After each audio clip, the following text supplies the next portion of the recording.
Just message him, yeah, we're gonna okay.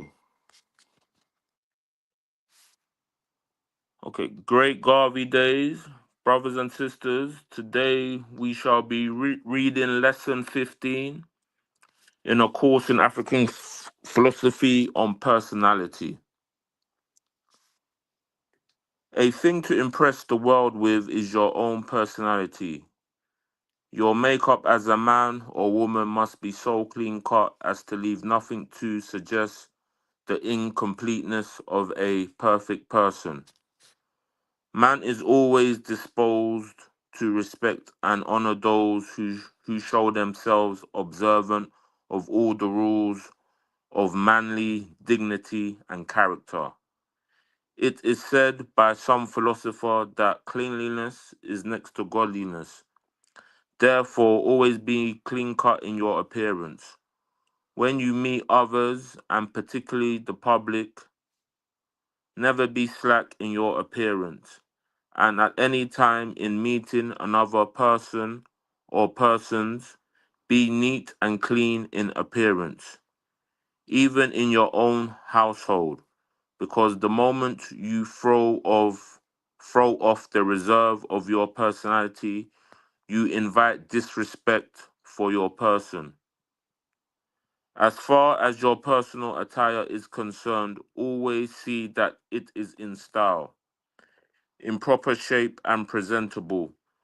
Before you appear outside of yourself, always appear at your best, even though you may be suffering under the greatest difficulties of strain, because by the very good appearance, you may win support to enable you to get out of your difficulties. Never let your difficulties weigh you down to such an extent as you forget the presentableness of your personality. The world is always looking first for defects before the tangible, your tablet, your virtues. See to it that nothing is defective about your appearance, from your shoes to your dollar, from your toes to your head, from your nails to your mouth. For in search of this, they will strike upon the one defect. If there is one defect, they will say that you are careless about yourself and therefore will be careless about other things. To maintain a good personality, you must observe all the rules of hygiene. Personal sanitation adds to confidence in your complete satisfaction. Your appearance adds to your personal confidence. With this personal confidence, you may face the world and win. With the personal defects, you naturally lose confidence and lose generally.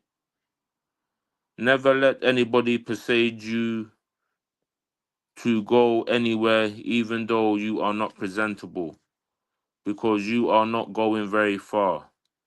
It may be just in it may be just in that short distance that somebody of importance with deep scrutiny may observe you and conclude that you are a slack person and cause you to lose much.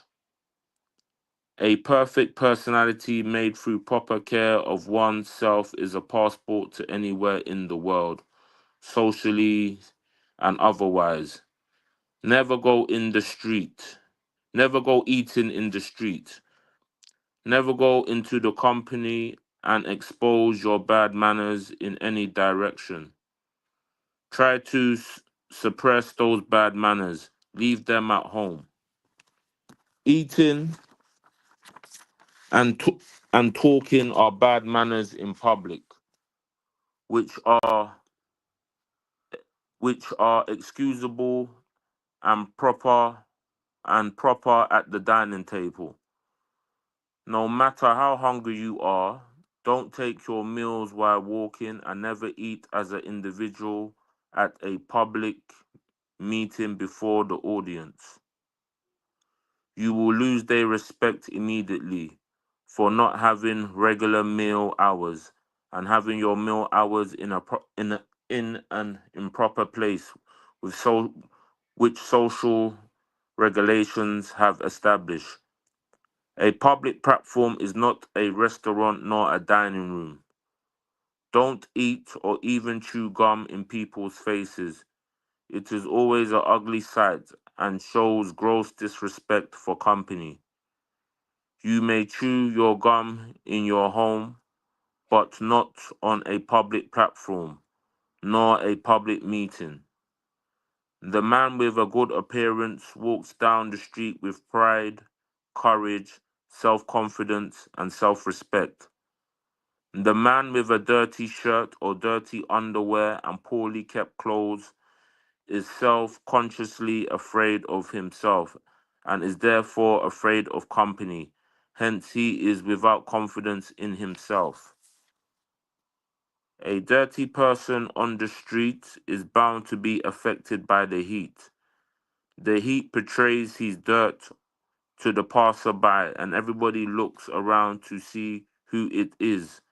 And as you are spotted, you become marked, and the odor you throw off as a result of the heat may become your social undoing in the community. So always be clean in appearance and in body. It costs very little because even with one suit, you may keep it so clean as to always be presentable to the public. It is better for the public to say that man has been wearing that suit for a year but has always been well kept than for the public to say that man changes his clothes but is always dirty. Never go on a platform with patch clothes because somebody will see that patch and surely come to the conclusion that they are all patched up all around. When you go before the public, remember that you are looking at you. Remember that they are looking at you, scrutinizingly from head to foot, back and front. They are going right through you, searching for something that reveals your true character. Disappoint them always by giving them the best you have in character, which is outwardly represented by your clean cut appearance. I looked at a man. He was a beggar. His shoes were broken in many places and very dirty. His clothes were raggedy and revealed dirt everywhere. His fingernails were black and dirty. His teeth were unkempt. His breath was foul. His shirt was black with dirt. He asked me for help. I gave him a penny and walked away because I thought it was enough, because he could not appreciate the use of more. I saw another beggar whose clothes were poor but clean. His pants revealed poverty, but they were also clean. I gave him a sovereign because I thought he could appreciate the use of it. There is a moral. People will judge you by your appearance, whether you are rich or poor, and they will deal with you accordingly. Never make it a custom to carry distress on your face or in your eyes. Never carry yourself as to suggest despondency and overburdening sorrow. People will learn to shun you. Keep smiling, keep pleasant all the time, even if you are dying. It is better to be a pleasant corpse than a hideous, ugly looking one. Show distress only when you may win help from those you approach, but be sure that you have struck a right estimate of your sympathizers. To show sorrow to those not interested is to drive them away from you. Never show it to those who are not interested.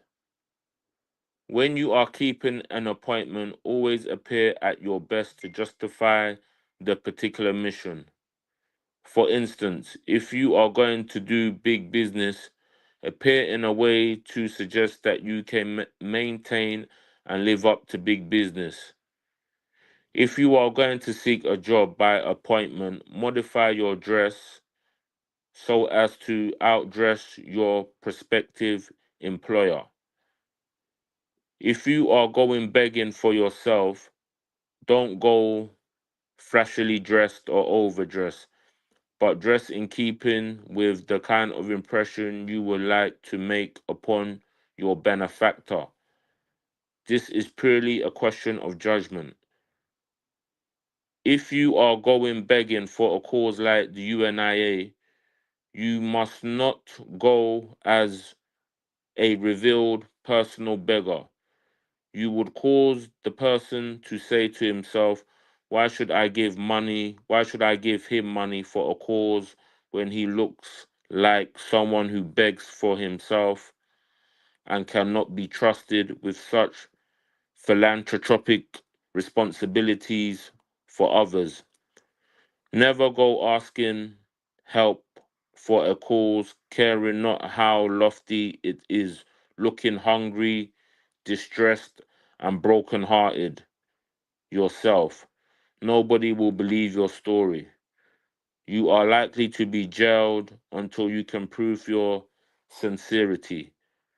With a good reputation in your community, by being up to date in your personality, let your individuality stand out clearly. Every man has individuality. He is known by that individuality. The background of that individuality should be clean cut personality. Don't be lazy in whatever you have to do because the laziness will grow on you and people will observe you and mark you as being lazy. If the news circulates, it will undo you. If you find a thing to do as a job or occupation, do it well and show interest in it until you have decided to do something else. But while you are doing it, do it to the best of your ability and put your personality and individuality behind it. Because somebody observing or coming after you will say, this thing was well done by Jones or badly done by Jones. Your reputation is at stake. If you can choose your employment or occupation, then choose one, then choose only that employment or occupation that will give you complete satisfaction in its practice, so that you may put your whole heart and soul in it and achieve the greatest good or the greatest result. To carelessly choose your occupation or employment and find afterwards that it does not suit your nature, it is a waste of time. If you dislike your employment or occupation, you will not concentrate on it and it will give an if you dislike your employment or occupation, you will not concentrate on it and give the best results to your own benefit because you will always be thinking of something else while mechanically doing what you are occupied with. Hence, to be your true self, always be sure to properly select the right occupation before you go into it. Never be frivolous in the public eye or in the eye of company because they will mark you down as frivolous and irresponsible person. Always try to maintain the dignity of seriousness, or at least a poise that would suggest that you are a person of dignified service. To go giggling, prancing, and jumping about like a child stamps you as a clown. As a man, be a man. A woman must be a woman, while a child must be a child. You are a child once, a man once, and a corpse once. In these three stages, you must behave according to nature. Prance and giggle as a child. Be serious and dignified as a man, and rest peacefully as a corpse.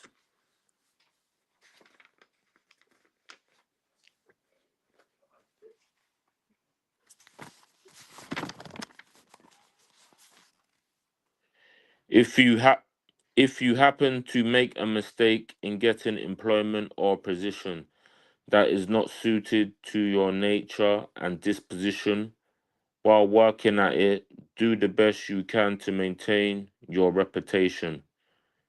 Exercise effort to find the occupation or employment you are best suited for, and see that you do not make a second mistake but find your right place in life.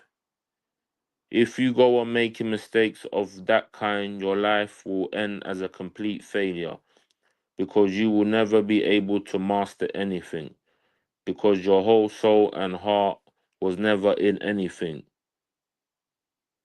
Before you can impress others and get them to follow you or to imitate you or to accept your suggestion of anything higher in life, you must show evidence of success in it.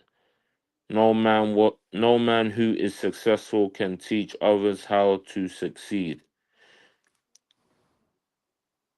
It is impertinent for a man who has not succeeded through his personality to suggest to other people how they can succeed. Therefore, make yourself a success and other people will follow your advice because they will see success in you.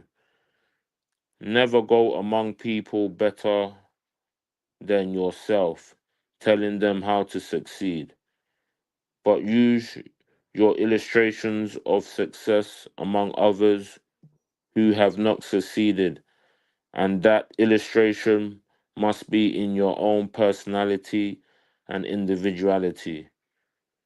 To maintain a good personality and robust individuality, be sure to keep your body in proper physical condition. There is no better way to do this than at least once a week. To take some kind of effective purgative, it will clean your system and give you clear vision and healthy thought. With a responsive body free of pain and ailments, doing this regularly may lengthen your life from 10 to 20 years because it keeps you in a state of health to resist the germs of disease. If you follow this practice, you may never have to see a doctor except on major physical matters. Never try to make an important speech with a clogged system. The poison of your system will get upon your mind and keep you so hazy in thought as not to reveal the mentality of your true self. When a person claims to feel bad and goes to the doctor, except it is an ailment resulting from a major cause, he always prescribes a purgative. Why pay $1 or two or 10 to get the same thing you may take at cost of 5 cents? A clear system is always a prevention against threatening diseases. Keep your system clear at least once a week. If a motor car runs all the time without being cleaned or overhauled, it will suddenly one day break down and it is iron. How much will a human being not break down if he does not keep his system clear? Everything he eat does not pass out voluntarily. Some things remain in the system to breed germs of disease, which may affect you in all ways. The greatest insurance is to keep your system regularly cleansed. A heavy stomach or disordered stomach affects the whole nervous system. All the nerves are related in the human body, and they depend on the stomach, chiefly as a main artery of supply. In the, if the stomach grows sick, it sends poisons throughout the whole body. Keep your stomach clear. It is better to be half hungry than wholly filled. And that concludes today's lesson on personality, lesson 15.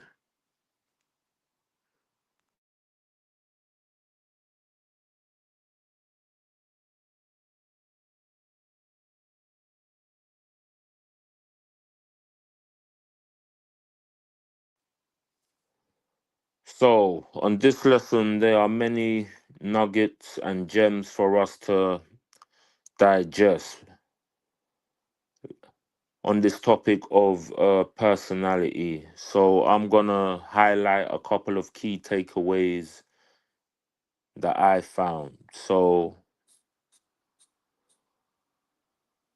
man is always disposed to respect and honor those who show themselves observant of all the rules of manly dignity and character. So, I think what Papa Garvey is saying here, as a man, we should act as a man, think as a man, and be as a man, and be observant of our rules and characters, and this will shine through our personality.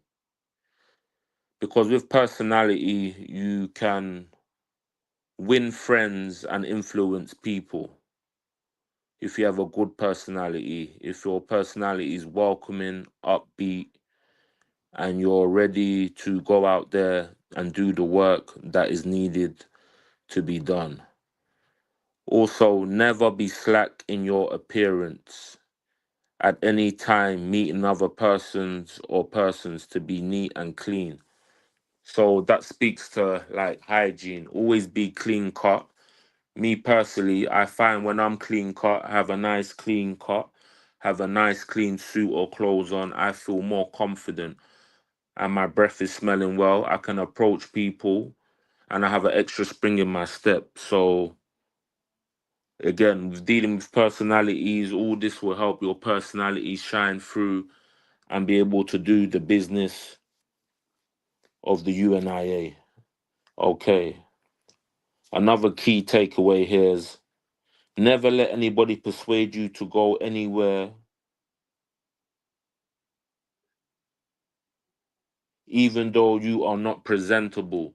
So again, it's all about clean clothes and always putting your best foot forward because you don't know who may be in that room or be in the street that you may meet and greet, and they can help you take things to a next level, whether doing UNI business or conducting regular business in your day-to-day life. Another key take for me, which is never go eating in the street.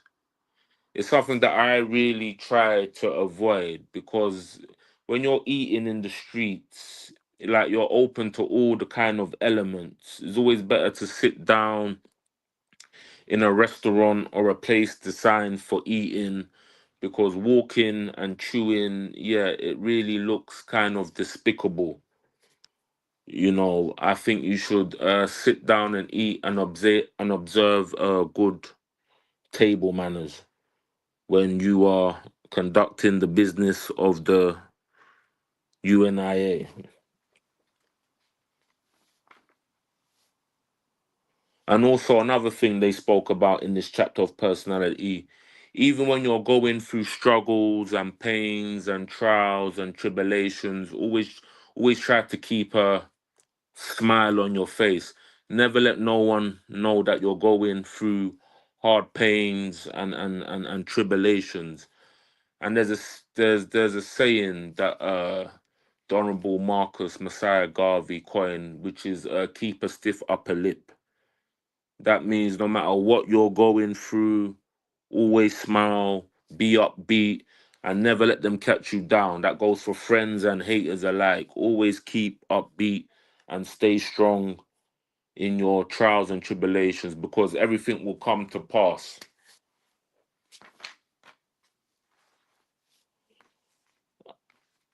Another thing, like this little antidote that Papa Garvey was talking about when he said, I saw another beggar whose clothes were poor but clean. Then he saw another beggar whose whose clothes were dirty, and he was more reluctant to give to the beggar with the clean clothes because he would appreciate the money more, because he would know what to do with the money.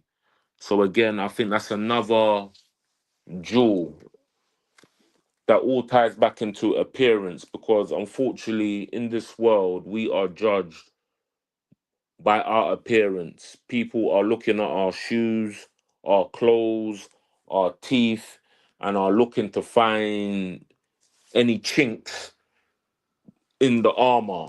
So with clean clothes, clean shoes, and all these clean things, it gives us more confidence to boldly ask for things and to boldly go where no man or woman has gone before.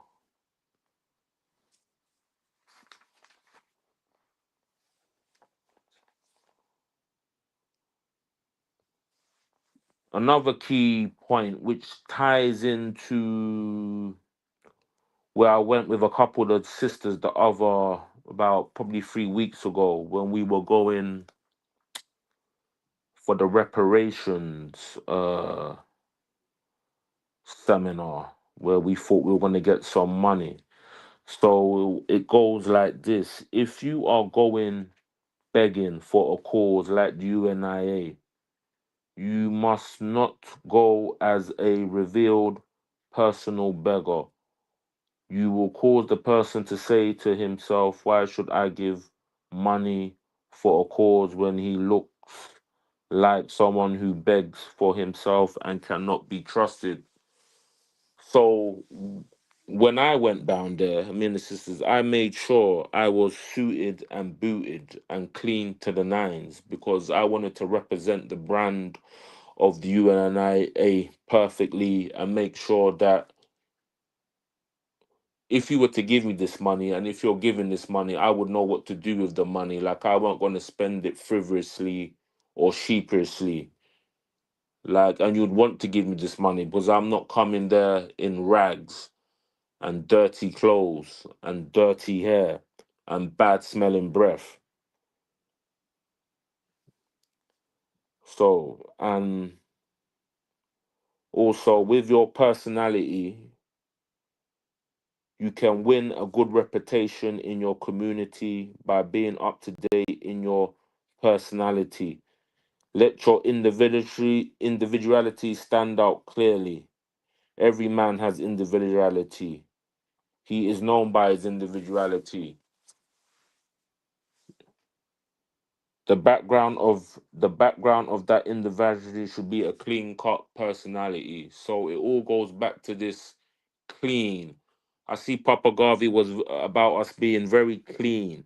Like he coined a philosopher that said, and I believe it's in the Bible as well, like cleanliness is next to godliness. And when we are clean in all areas of activity, clean heart, clean speech, clean clothes, the world is our oyster. Like, doors open up that wouldn't readily be opened.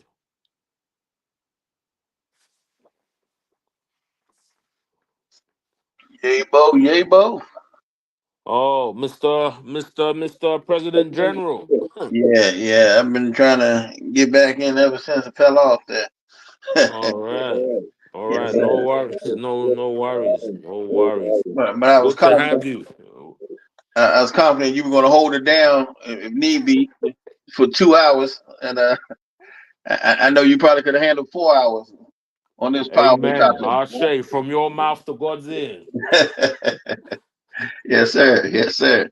Yeah, you definitely. I agree with all those points you mentioned earlier, and yeah, quite a few of those points stuck out to me because in the time I've been in the UNIA, I've seen some of those principles being violated.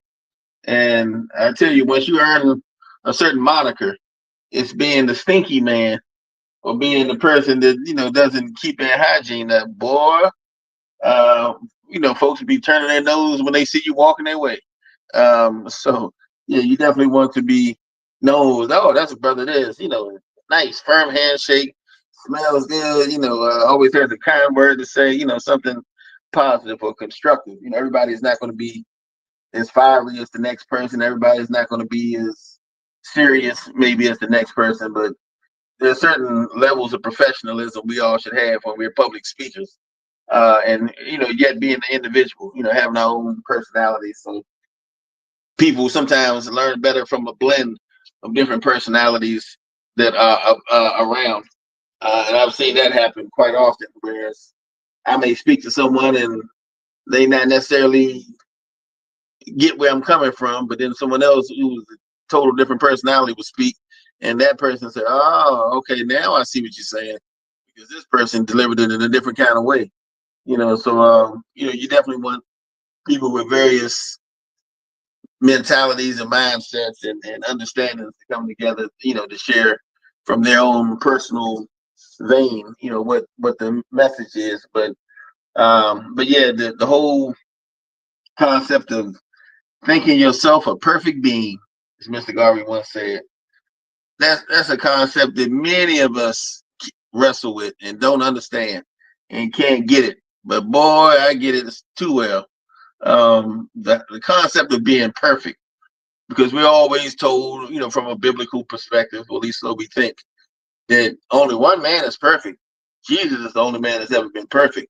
Ain't nobody perfect on this earth. And if you perfect, you go up to heaven or some kind of silly stuff. I've heard people say all my life that you can't be perfect. Why can't you be perfect? I mean, according to what source are you guiding this list of perfection? What criteria are you using to determine my perfection? Yours, or you determine it according to a set of principles that I observed? Like if you look at the story of Jesus according to the Bible, he was declared perfect because he was, following the biblical laws to the letter as much as humanly possible. So he fit that title as being perfect man. Mr. Garvey was following the principles of the UNIA perfectly to the letter. He was the perfecter of the faith. So far as I'm concerned, he was perfect. As long as you judge people according to what they claim to believe and practice, and they do that perfectly as possible, that person is perfect for as I'm concerned. So if you judge Jesus according to the philosophy and opinions, he might not be so perfect. But if you judge Garvey according to the Bible, who knows? He may not be perfect. But if you you can't judge a fish by its ability to climb a tree any more than you can judge a monkey by its ability to swim. You judge a monkey by climbing a tree. That's what he does. That's what his constitution mandates that he does. The same thing with a fish. He's a swimmer. So judge him by that. But as long as you properly judging people in their capacity. I mean, even as a child, when I scored 100 on the test, they told me 2 + 2 was 4, and I remembered it and understood it and took the test and passed with 100. That was the perfect score. So therefore, I must have been a perfect student. So I mean, at least at some point in your life, you got to do something perfect. But if you always think yourself a loser, I guarantee you will be successful in becoming a loser. So why not think yourself a perfect being? Why not try to be the best there is, and and maintain that as much as possible. So to think ourselves perfect, to think ourselves the best we can be, is noble, is wise, and you're not always feeling like you've sinned and you're cursed and you can't never do something right. That's just a silly concept to me. So trying to be that perfection, living up to a certain standard is always important, particularly when you're going in the public. And Mr. Garvey talking about talking about chewing in public. Boy, I've seen some people look like walking cows chewing, smacking gum and popping gum while they talking to people in public. And yeah, it's definitely not a good look. Not something that you would want to encounter too often. Uh huh. Mm, I know what you're talking about. Uh huh. That's the most annoying, disgusting habit that some of us have. Particularly, like I say, public speakers. Now, if it's a child, yeah, a child can get away with certain things. If you're trying to freshen your breath up, you've been out in the community, go somewhere and chew it for a little bit, spit it out, and then you're ready. But to be on stage or to be somewhere popping and snapping and chewing, yeah, it's kind of a nasty, nasty habit. Um, and yeah, definitely even eating all to yourself, huddled up somewhere like you never had a good home meal. Um, is also not a way to win over some people to your message and philosophy. And, they wonder how stable your life is. Have you had a home cooked meal? When last time you ate? Act like you got some home training. What's wrong with you? So if we're gonna lead, we got to lead by example, and we have to be what they want to be. And we have to be that level of perfection or standard of of a leader that they would follow, and not someone who they'd have pity for or think that how you gonna teach me to be successful? You're not even successful. I'm not gonna follow no 400-pound man's advice on how to get fit. I'm like, why don't you try it?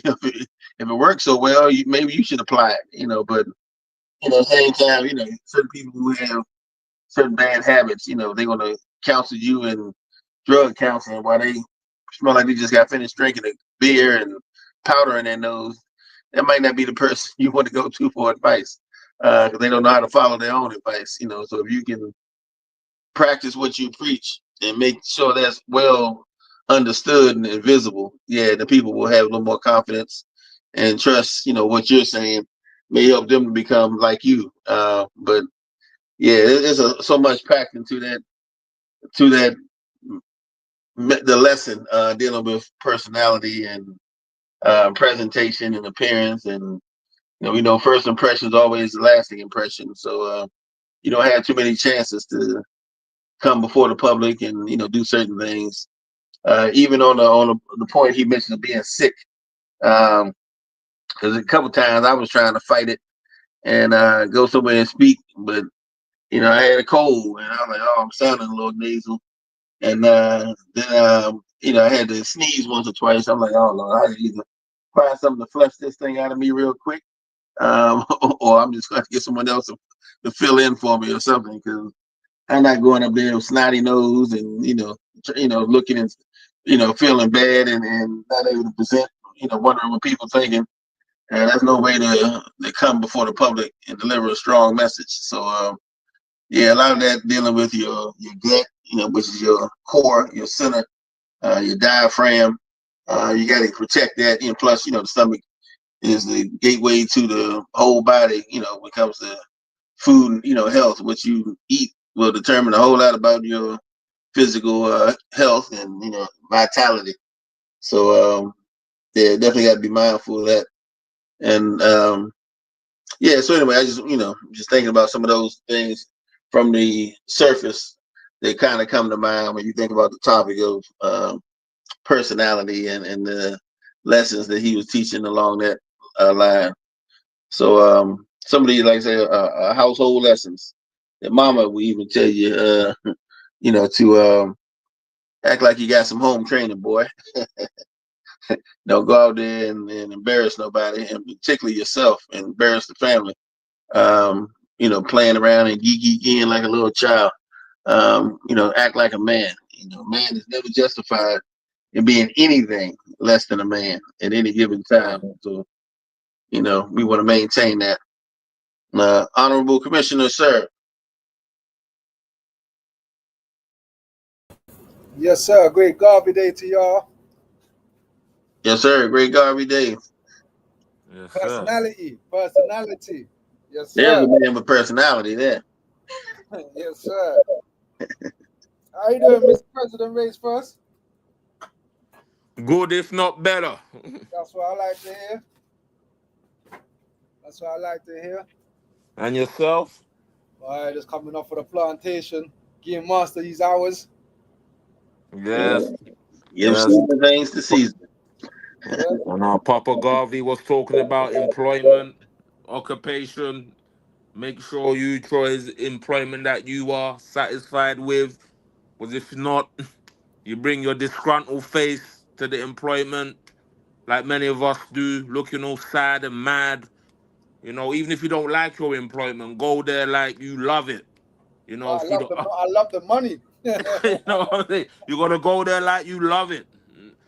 Treat it like it's your dad's company. Yes, sir. Yes, sir. That's a fact. You know, Muhammad Ali made a statement once saying that if he was a street cleaner, he will be the best street cleaner they've ever seen. Mm-hmm. So whatever we do in life, we must do it with the best of our ability, do it with pride, 100%.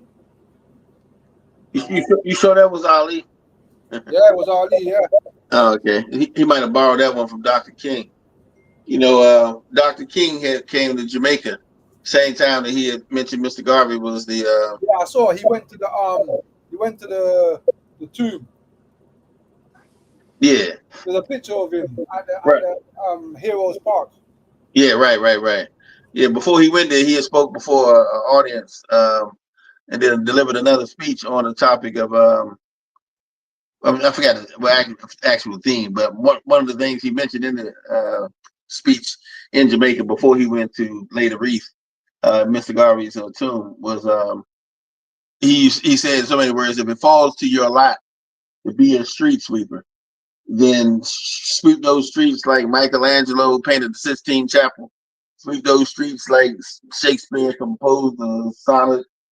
Sweep those streets so well that the host of heaven and earth will say upon your death, here lies the greatest of all street sweepers, because he swept those streets well, and put pride and dignity in every thing he did. So that was one of his popular, paraphrase anyway, one of his popular speeches. But and maybe Ali borrowed that line, or that was something popular everybody said back then. But yeah, that's true though. I mean, definitely. I've seen a lot of people who are so filled with pride that they don't want to work for somebody. Man, I'm sick of working for the man, and I'm gonna jump out here and do something else. And I don't know, maybe I might open up a head shop, man. Get me start cutting some hair. Or maybe I do this, maybe I do that, and for long they started, losing property, losing the house, lose the car, and eventually even lost the family because they didn't feel like doing this and doing that. But you got to do what you do until you can get what you want, But Chuck Brown used to say, "Keep what you got until you get what you need." So yeah, sometimes we got to definitely make those decisions out of intelligence and not a bunch of other craziness. Trying to impress somebody or thinking that wishful thinking alone. That goes back into the other point of personality, dealing with laziness. A lot of us won't do the work need to be done, making a lot of excuses for it.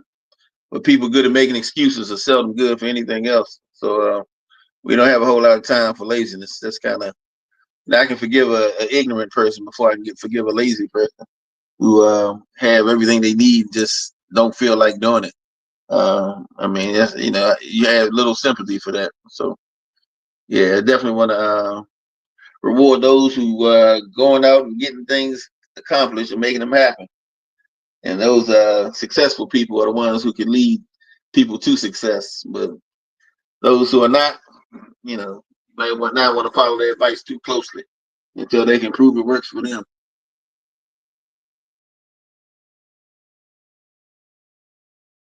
Yes, sir. Yes, sir. Even with this personality chapter, once again, there's so much gems in there. Like sometimes, like a lot of the stuff is kind of like how I was grown anyway. You know, um, Always be presentable when you leave your house, even if you're just going to the shop. You know, always make sure your bed is made before you leave the house.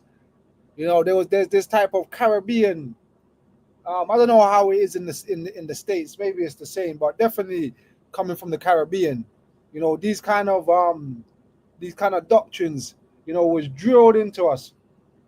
Never eat on the street. Like these things were drilled into me as a kid. This chapter just reminds me of my grandma. I ain't gonna lie. I'm not gonna lie. But you know, go ahead, President General. I, I, I was just going to respond to your comment that now in America we used to walk around with our mouths open while we chew and elbows on the table. We never made our bed. We used to love bed bugs. See what Nah, I'm saying? nah, just joking with you. But yeah, these same things that same principles. You know, black folks everywhere, the South, the North, Africa, Caribbean. You know, Europe, Central America. I'm sure. Uh, Yeah, certain household lessons and lessons of appearance. But these things, everybody did not. Obviously, um, hear enough or either had enforced enough so that if the reason he was telling us that was so that we would know if we weren't taught that is children growing up, those certain principles so that we would be great representatives of the association and not ones who would turn people off. So it's definitely important to have not only the advice but explanations behind the advice, which is I think important, because sometimes people dismiss what they don't really understand.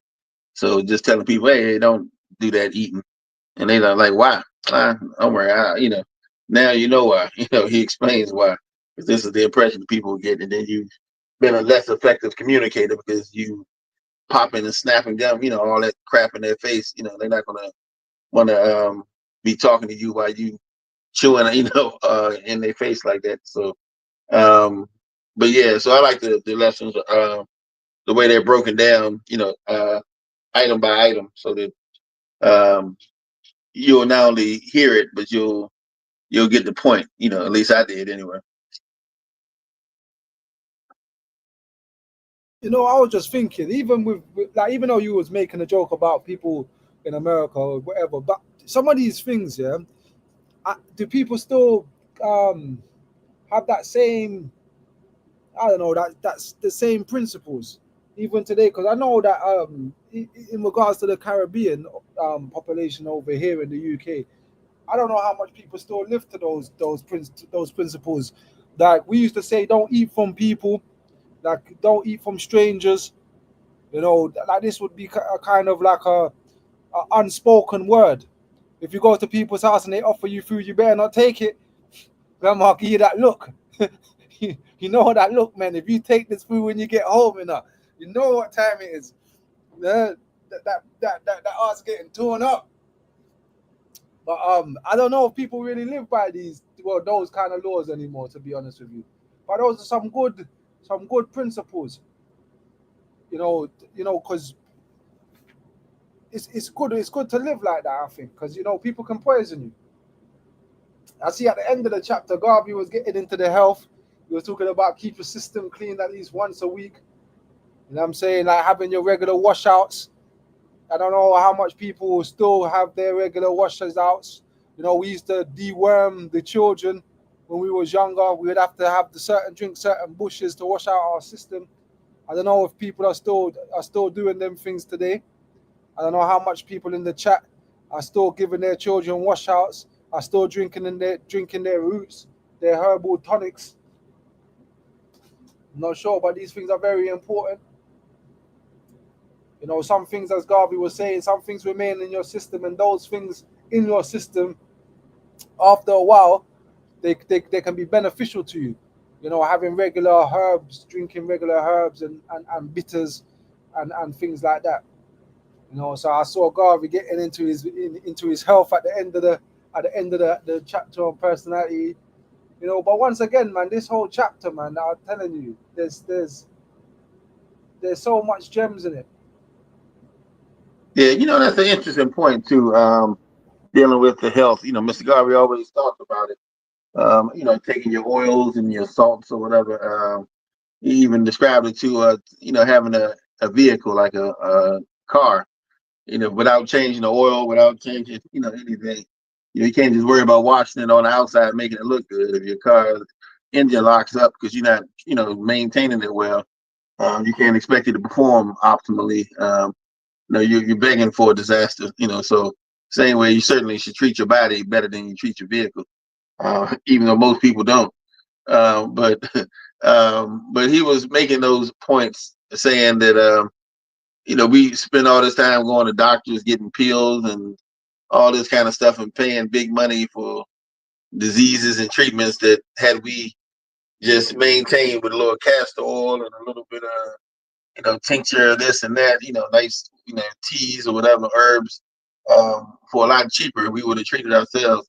And all the doctor really giving you is nothing but a concentrated herb combination that's going to flush out what you should have never had in your system anyway, as you've been building, keeping your immune system strong and doing as you're supposed to anyway. So, it's always wise to do that. But when people look at Mr. Garvey, the older version of Mr. Garvey, um, sometimes they tend to think that he was overweight because some kind of issue or something. But if you remember, particularly if you see a younger version of Mr. Garvey, he was always an athlete. He was fit. He was always swimming, running, jumping, climbing. I mean, his whole life was very athletic. It wasn't until he kept getting stoned and shot in the leg and the head, had to walk with a cane, and caught asthma being in prisons and all this kind of stuff. Then things started to change, and his health, wasn't as robust as it may have been at one point. But had some of these things not happened, he might have been still alive and healthy and doing certain great things today. But his health was compromised for all the hardships he had endured. But even in that, you rarely see him chilling. That man was super active. A lot of the scenes of him is walking through London, walking, through this place and that place, standing on rooftops and then, traveling, ship to ship. And, he's always working that cane. So, he was a man who prided himself on his appearance. You can't really find appearance of Mr. Garvey eating cake and mouth open and looking like a fool or something. Um, you don't see embarrassing photos of him doing different things because he maintained a certain decorum and presentability at all times. So that's why today we can still admire and respect him and not sit around and clown and make jokes about him that he was sloppy or tacky or anything along that line. People still use him as the gold standard. Even particularly that photo of them brothers on the ship. Well, folks go crazy over that photo. Mr. Garvey next to some of his quote unquote lieutenants, some of his committee of management. The who was that on there? You had E.B. Knox. You had what's his name? S.V. Robinson. You had William Ware. You had Dr. J.J. Peters. I think it might have been one other person. I know the commissioner probably know who the other person is in that historic photo on the ship leaving New Orleans. My co-historian. I'm trying to. I know the picture you're talking about. I just remember Nooks. Knox. That's all I can think of right now. I'll have to look at the picture and look. But you know that since you mentioned that, is there? Fuck, this is for the sisters though. Is there any Garveyite lady, sister that was a part of the Garvey movement that is not well, researched or something? I want to give the sisters something to go study. Oh yeah, definitely. Well, Just yeah, even if it's one person that they know is not going to be Harriet Davis because everybody knows that. or Yeah, Amy Ashwood or Amy Jakes. yeah. Well, and Madam Demeanor, those are the top four. Yeah, yeah, well, yes, sir, yes, sir. Yeah, but and that's Henrietta, not Harrietta. But yeah, those are the top four that most people know of. But yeah, Lillian Galloway will be possibly one. She was running the Universal Publishing Company. I would say that Lillian, not Walters, what's her name? Lillian Willis is another one, aide de camp and an important personality. One of Mr. Garvey's secretaries that traveled with him quite extensively was actually dating what's her name?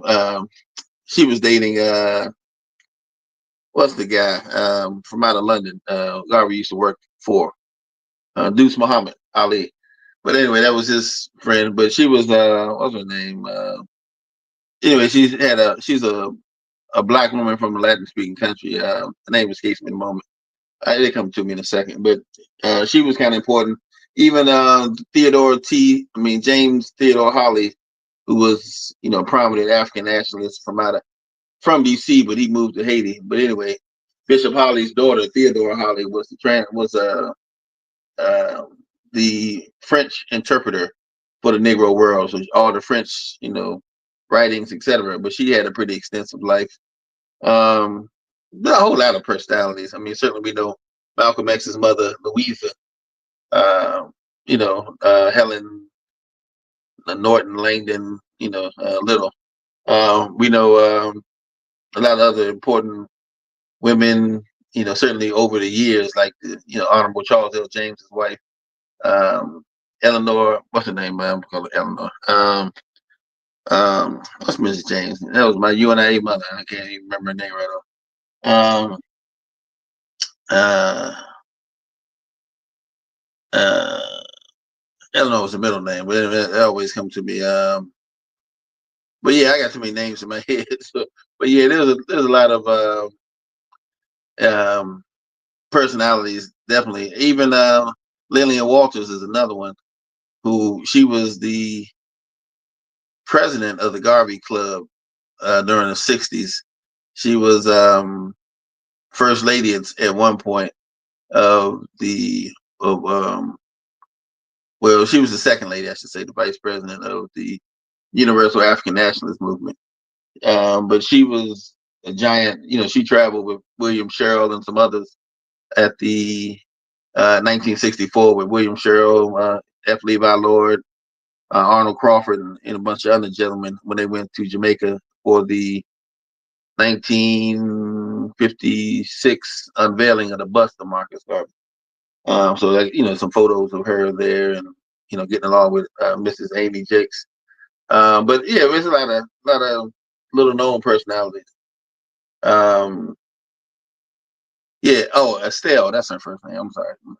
Estelle Eleanor Berryman James was Honorable Charles L. James' wife, but she was born and raised in the UNI. Well, let me correct that. She wasn't born into the UNIA because her parents didn't join, but she joined at age 8 back in 1926, and she, was president of juvenile division. Later became executive secretary for the New Orleans division. She's been to every convention up until like 2005 that the UNIA ever had. She was secretary general at one point. She was what other post she heard? Well, she was first lady for a while of the UNIA under Charles L. James' leadership of that branch, and she was commissioner for quite a while too, out of New Orleans as well as later on in Chicago. She was a Black Cross nurse, but anyway, a lot of people like her. Ruth Smith, another one who used to be the aide de camp to Madame Demeanor, who she was active until her death in the late 1990s in the UNIA, served all kinds of capacities. But yeah, there are tons of folks. Alma, uh, what's her name? Alma Golden, and her sister Agnes Golden, and quite a few of the earlier pictures from back in the '30s. They were born in early 20s, and born, raised in UNIA, served as Secretary Generals all their life, etc. So anyway, there's all kinds of giant women. There's some books out now that talk about some of the UNIA personalities. I know Keisha Blaine had a book, Set the World on Fire, and now Latanya Duncan just came out with a book on the efficient womanhood in the UNIA. But anyway, this is some of that you might want to read with a grain of salt because some of these historians aren't the greatest. But if you wanted some good information, some accurate information, I definitely would say Eleanor White amongst all the other graduates in the first School of African Philosophy. Eleanor White probably would have been. Some people have done some study of her, but she would have been one of the most significant figures. With the second class, I would say Ethel Collins, but Eleanor White was a confidant of Mr. Garvey. She was the one who, unfortunately, did not. When Mr. Garvey wrote his book out of London, he wrote a book called A Town Next to Hell, and sent his only copy to Eleanor White. Somehow she didn't get it in the mail, and so it kind of got lost to the world. So anyway, but she was, like I said, close confidant of Mr. Garvey and graduate of the first class. And later, when she broke away from the UNIA of 1929, she formed the UNIA 1949 of the world and became the president general with Charles L. James, I think, was second assistant, and another person from the first school of African philosophy, first class, was Nathaniel Grissom, was her first assistant. But anyway, like I said, but there's a lot of people, serve all kinds of capacities. I can go on for days talking about them. Sarah Isaacson. Some trailblazers there. Yeah, Teresa Young. Yeah, a lot of good ones. Yeah, I think that should be sufficient. Some of this, not even just the sisters, if anybody wanted to study, but I know sometimes, the sisters like to see what the sisters was doing in the UNIA, because a lot of the time we always hear about the men, but we don't get to hear about the sisters. So that's the reason why I asked that. But mentioning sisters, welcome, Sister Kushti. How are you doing today? Great Garvey Day. I'm fine, thank you. Greetings to all the family on the panel or in the chat. Thank you. Great Garvey Day. Great Garvey Day. Great Garvey Day. I hope you're thinking yourself a perfect being. I am, thank you. Good, perfect. We should hope so. We hope so. the minister. We're gonna be on to everybody, but yeah, just don't want to put you on the spot, but without putting you on the spot, anything from that chapter, sister, that stood out to you? A lot of what got mentioned, I was kind of thinking as well. I think that he was. I was just thinking, like, I did agree that a lot of what he was saying, I think both yourself and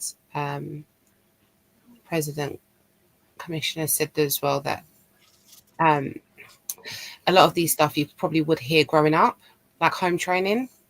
So a lot of it would resonate with people who have heard that growing up. I know that that's the case for myself, and that's what I've always said about Garveyism. It's just like coming to something that's very familiar, something that I understand, that I get. So that this chapter is a lot of that, but it also makes me think, when you think of like art or a great song or music or anything like that, it's great when it can test the times. I think is that the ages of the time. So no matter what year or when you're listening to it, or you're listening to the word, or whatever the specific is. So in this case, this chapter, it always resonates and reigns true. So 10 years from now, 20, 30 years now, 14 years now, those basic tips that he's given you will test you and help you in any, it will help you in any test that you're given. It will help you get a best start to any race or anything that you're trying to tackle. Those things will always help you. So sorry if you can hear my little one in the background just doing her hair. So she's just drifted off sleeping. But yeah, I'll just say that, that's one of the things that stands out to me, that, And especially now and this time where we're getting taught, well, I mean, the education system is just on its head. There's things that's getting erased. There's things that are getting omitted. There's things that just don't even make any sense. So again, having a book like this, especially for our youth, is very important. So it's again, like what I was saying last week, it's more so about taking self-responsibility, taking care of self. So that's what really resonated with me in this chapter. You know, one thing that's interesting. Like I said, I've been in the association for a while, and I've seen some people who may have been sincere and tried their best to present, and their it's not even so much their appearance, but sometimes their behavior. One particular brother I was thinking about, the corners of his mouth used to get pretty dry, and you can see almost like white foam coming up around his mouth when he spoke. And the people at that point didn't focus on nothing he said. Everybody was looking at, how nasty he's looked. I remember one elder sister used to have look like almost, food stains and coffee or something, dried up on one of her shirts, and she's like going around hugging people, like, nah, I don't know what that is. I'm not touching you, But it was you have a certain memory associated with that. Same thing. I remember even when I was a child, there's one girl back in third grade, and she had a cold, I guess, so she tried to dig in her nose and get something out of there. And everybody in the classroom laughed about it and called her the booger girl. And everywhere we went, oh, don't touch me, you the booger girl. 30 at my 30th reunion, high school reunion, people were still calling her the booger girl, 50-something years old. That's how long these impressions can last on you when you have that name of, the guy who smells so bad, or the time, you do this or that, something, that happens. And that's not something you want to be known by. You want to be known as that person that, always does something good or right or something, admirable. But, some of these, I remember even seeing a newscaster one time that had something on their nose one time, and I couldn't help but stare at it the whole time. And every time I watch that person today, that happened 3 years ago, I still think about that scene and how nasty that looked. So, sometimes you don't really live those things down. You might think it's just a minor thing, it happens. But yeah, the reality is people remember that, and will hold that against you. So your message kind of falls on deaf ears if you don't do your best at least to maintain a good appearance at all times and present yourself as clean. No one wants to shake your hand. No one wants to come near you. If you don't present yourself as being clean and hygienic and presentable and intelligent and all these sorts of things. So I mean, all that is certainly um, important in a generation where some people try to discount it a little bit. Well, I don't care what people think about how I look. As long as I'm comfortable, I'm just gonna do me. And nah, you don't do that. That is opposite of you and I. Come presentable. And so, yeah, you want to be comfortable, but don't be that comfortable. Where you, too lax in your image. Because yeah, that's going to throw people off. And what we're doing is too important to allow little things like that to cause members of the community to stumble in delivering the message.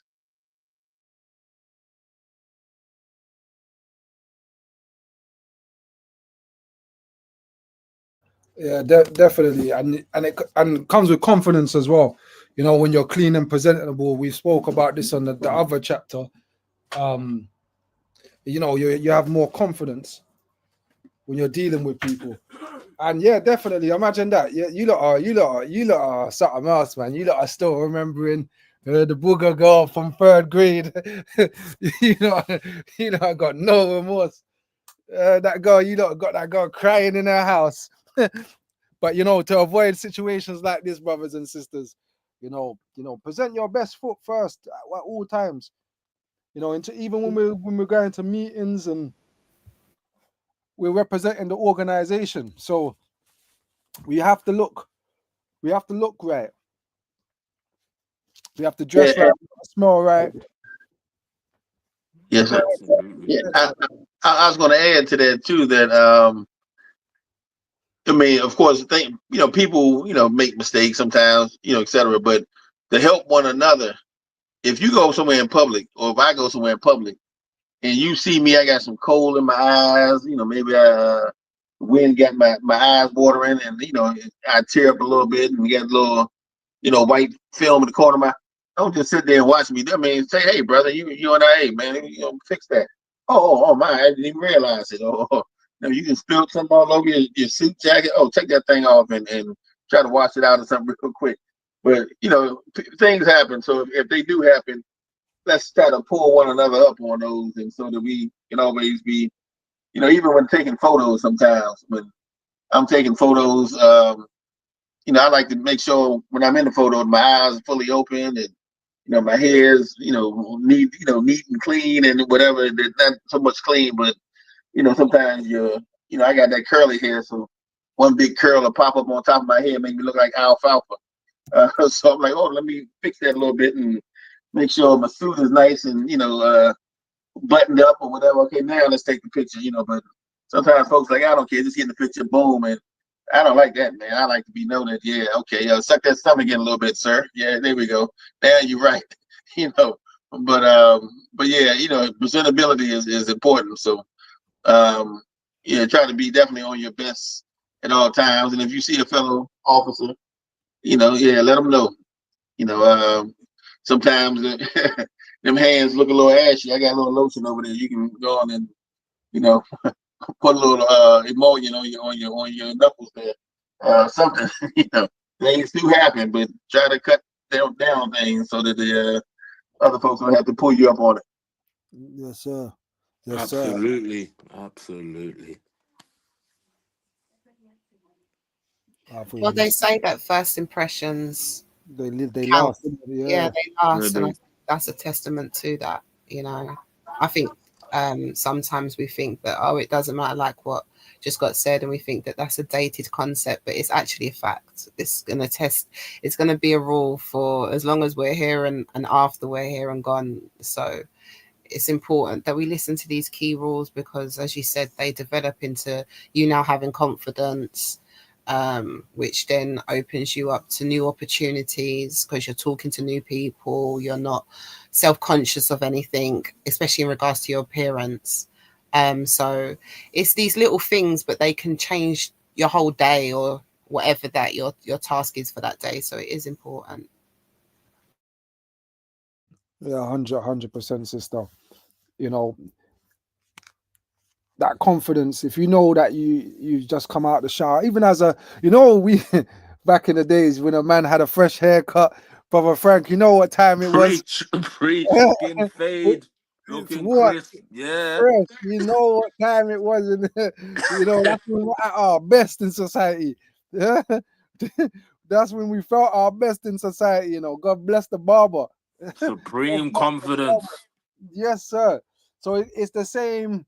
It's the same kind of thing being transcended on all manners of things. Garvey said, always present yourself tidy. I know over the time we've had a lot of different people join the fold. Do you know what I mean? With different religious backgrounds, like the Rastafarian community and things like that, and they may have a different perception on what's tidy and what's untidy. But Garvey makes it clear how to present ourselves, and even when you're doing your speeches, for those that are going to be the next speakers in the organization and stuff, you always present yourself in clean clothes and things like that. You want your clothes so clean that people can smell the fabric softener on you. You know what I'm saying? Because people were like, oh, that sister smells nice. Oh, that brother smells nice. They're not associating yourself with flies, flying around your mouth, as Mr. Garvey put it in a different chapter. he said that when your breath stinks, your flies will be flying around your mouth. I remember that chapter. That was quite funny to me still. But we always present ourselves our best self. Walking around your mouth while it's open to let everybody know that your breath smells. Yeah, you see what I'm saying? The flies are coming for you now. Right. And they always got to say words begin with an H. How are you doing? Well, That's the flies talking. yeah. Well, that's some folks, But there was a particular chapter or paragraph that you were talking about, getting the fresh cut and all that stuff. Remember when I used to do a lot of weightlifting and stuff when I was younger, but I used to be, always physical, running, doing all this, stuff, bodybuilding. But I remember, so anyway, I used to, before I go out, I definitely want a nice shower, shave, and all that stuff. One particular day, I had was washing some dishes right before I went out, to hook up with my cousin. He was trying to do a double date action, so he had introduced me to his girlfriend's friend. And first thing she did when she looked at me was look at my fingernails. And she before she even said a word to me, she grabbed my hand. I'm like, "What's you doing?" She started looking at my fingernail. Just so happened I just came from washing the dishes, so I was looking with the dish pan hands with the palm olive or whatever, smelling good, looking good. He's like, "Okay, you safe." But he had told me before that the last two guys that he had introduced her to, she didn't like them because she thought they were dirty because their fingernails were dirty. But he didn't warn me about this one. So just so happened to be fresh and clean, definitely pays off. That wound up being my baby mama, if I can call her Yes, sir. Yes, sir. Yes, sir. So fresh, that. so clean. Yes, yeah. But that chapter, that paragraph, Miss Garvey said, "quote I looked at a man. He was a beggar. His shoes were broken in many places and very dirty.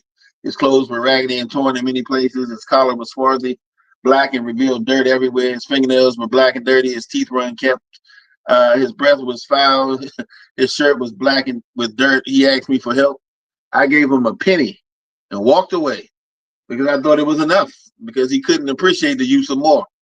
And which is true. A lot of folks who do ask and they try to be so intellectual sometimes, neighborhood where I, work sometimes. Hey, brother, you got a couple dollars or something? I know what they're gonna use it for. I mean, because it's all in their breath. You know what they're gonna use it for. And I'm like, nah, I'm not gonna be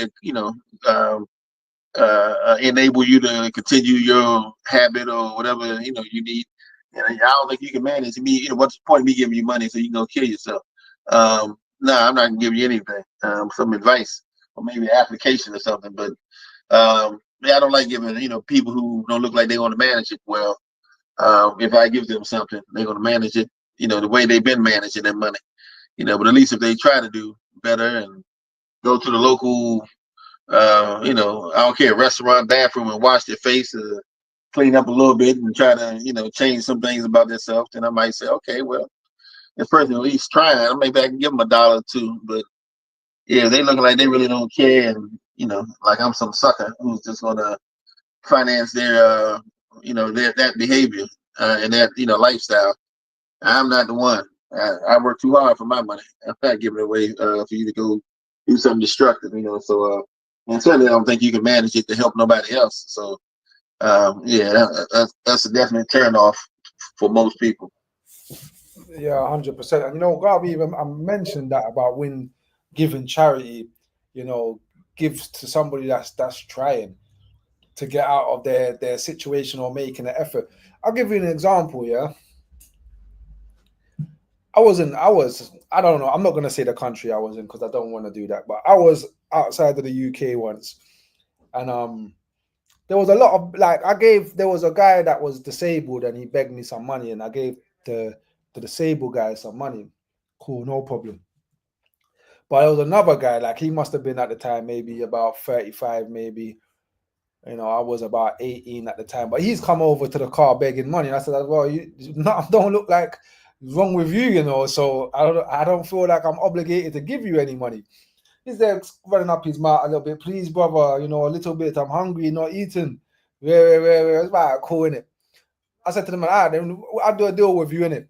Wash the car, yeah, and I'll give you, I don't know, like he was asking for, let's just say he was asking for $1. I said, wash the car, I'll give you $30. He didn't want to wash the car. So I didn't give him nothing. I said, well, you obviously don't need the money because I'm giving you an opportunity to earn some money. You don't want to earn the money. You want to beg for your money. And I can't give you no money. I got no money for you. I only gave the other guy the money because he was disabled. He ain't got 2 legs. You've got 2 legs, 2 arms to be able to go out there and fend for yourself and earn your food for the day. You don't want to. You just want to beg people for money. So I didn't give him nothing in the end. I know he must have been cussing me as I drove off, but hey, I just didn't feel obligated to give you the money. But the reason why I bring that up is some people, they're comfortable begging. They don't want to make more money. They're quite comfortable in that circumstances that they're in. And I understand life. Anybody could end up in a negative position. It could happen to anybody. Trust me, it's happened to the best of us. But at the same time, do you want to stay there? What are you doing to get out of that position?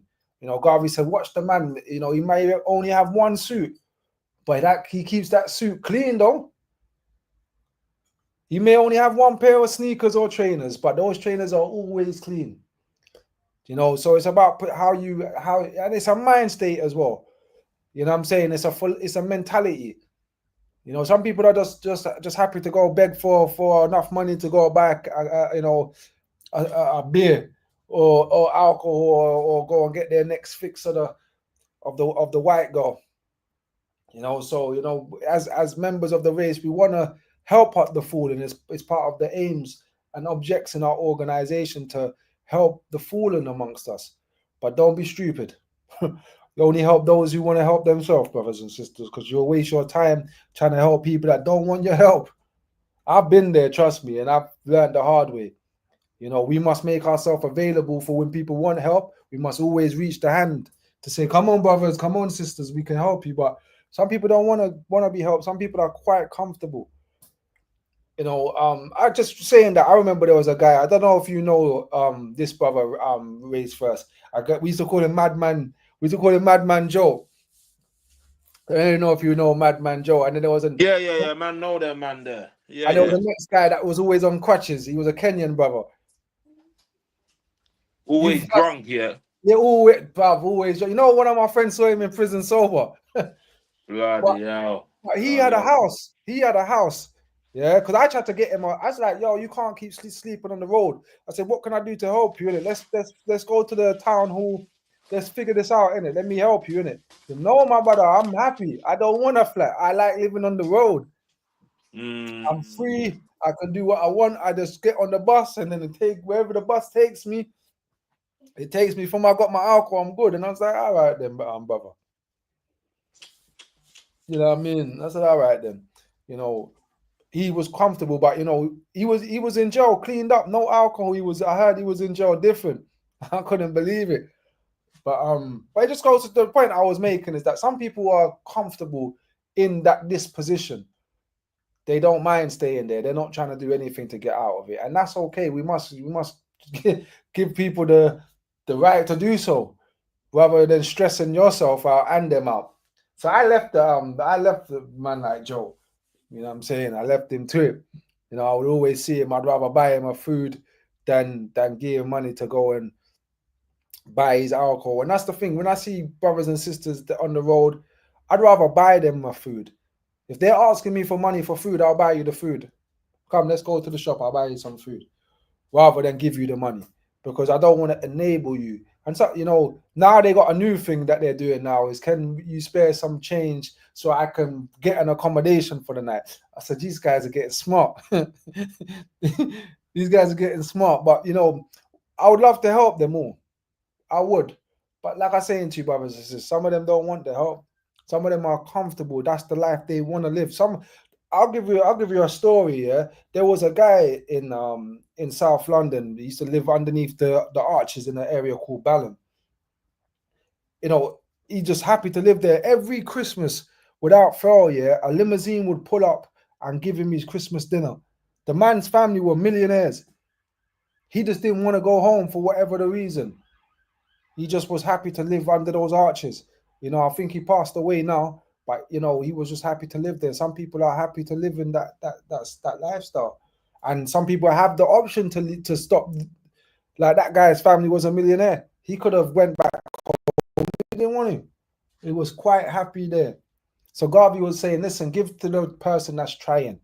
A trying man, help a trying person. There's a Caribbean saying, willing picnic pupu enough. Yeah, you help a trying person. A trier will always eat food. If you Garvey said, don't be lazy. In that same chapter we're talking about, Garvey said, don't be lazy. Don't make people in the community label you a lazy man also. Because people won't want to do nothing. We say, hey boy, they're lazy. All right, that girl, they're lazy and whatless. You don't want to be identified as any of those two things. Make them say, oh, this guy's always trying to do something. It's better that people love a trier. Rather than a lazy man that don't do nothing, can criticizes everything. But yeah, I don't know what else we want to touch on this chapter. Elder was just going to say something. Sorry. Well, I was just kind of veggie backing on something you were talking about, dealing with the another chapter, not chapter, but another paragraph I was looking at, dealing with the giving people money for a cause when it looks like there's someone who be honestly begging for themselves and can't be trusted with such a philanthropic responsibility for others.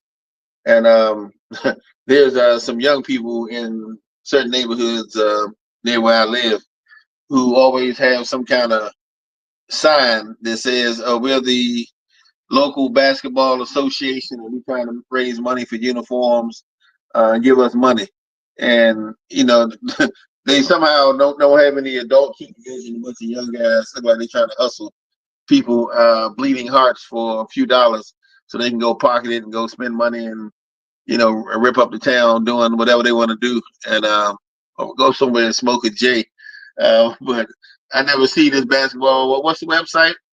We don't have a website yet. Oh, okay. Well, who's in charge? And but I'm like, come on. I don't know if I can trust this going to a legitimate organization that's going to really do something constructive, or you're all just playing games. So sometimes even your appearance in that regard, when you talk about raising funds, because at some point we're going to have to raise funds for some of the projects we're working on with the community that's going to serve the community. But you definitely want to be known as a legitimate institution that can handle the resources and serve the community. Have a portfolio of your work, and something that validates your contribution, your charitable giving, etc. And not just think people are going to always necessarily trust you or one of the people representing you if it looks like they themselves are going to pocket the money. They're talking about giving it to somebody else, and like, yeah, I don't think so. I think you're gonna put that money in your pocket. They even have people selling chocolate bars that they know are not worth what they're asking for, but it's for a good cause, and it basically is for a good hustle.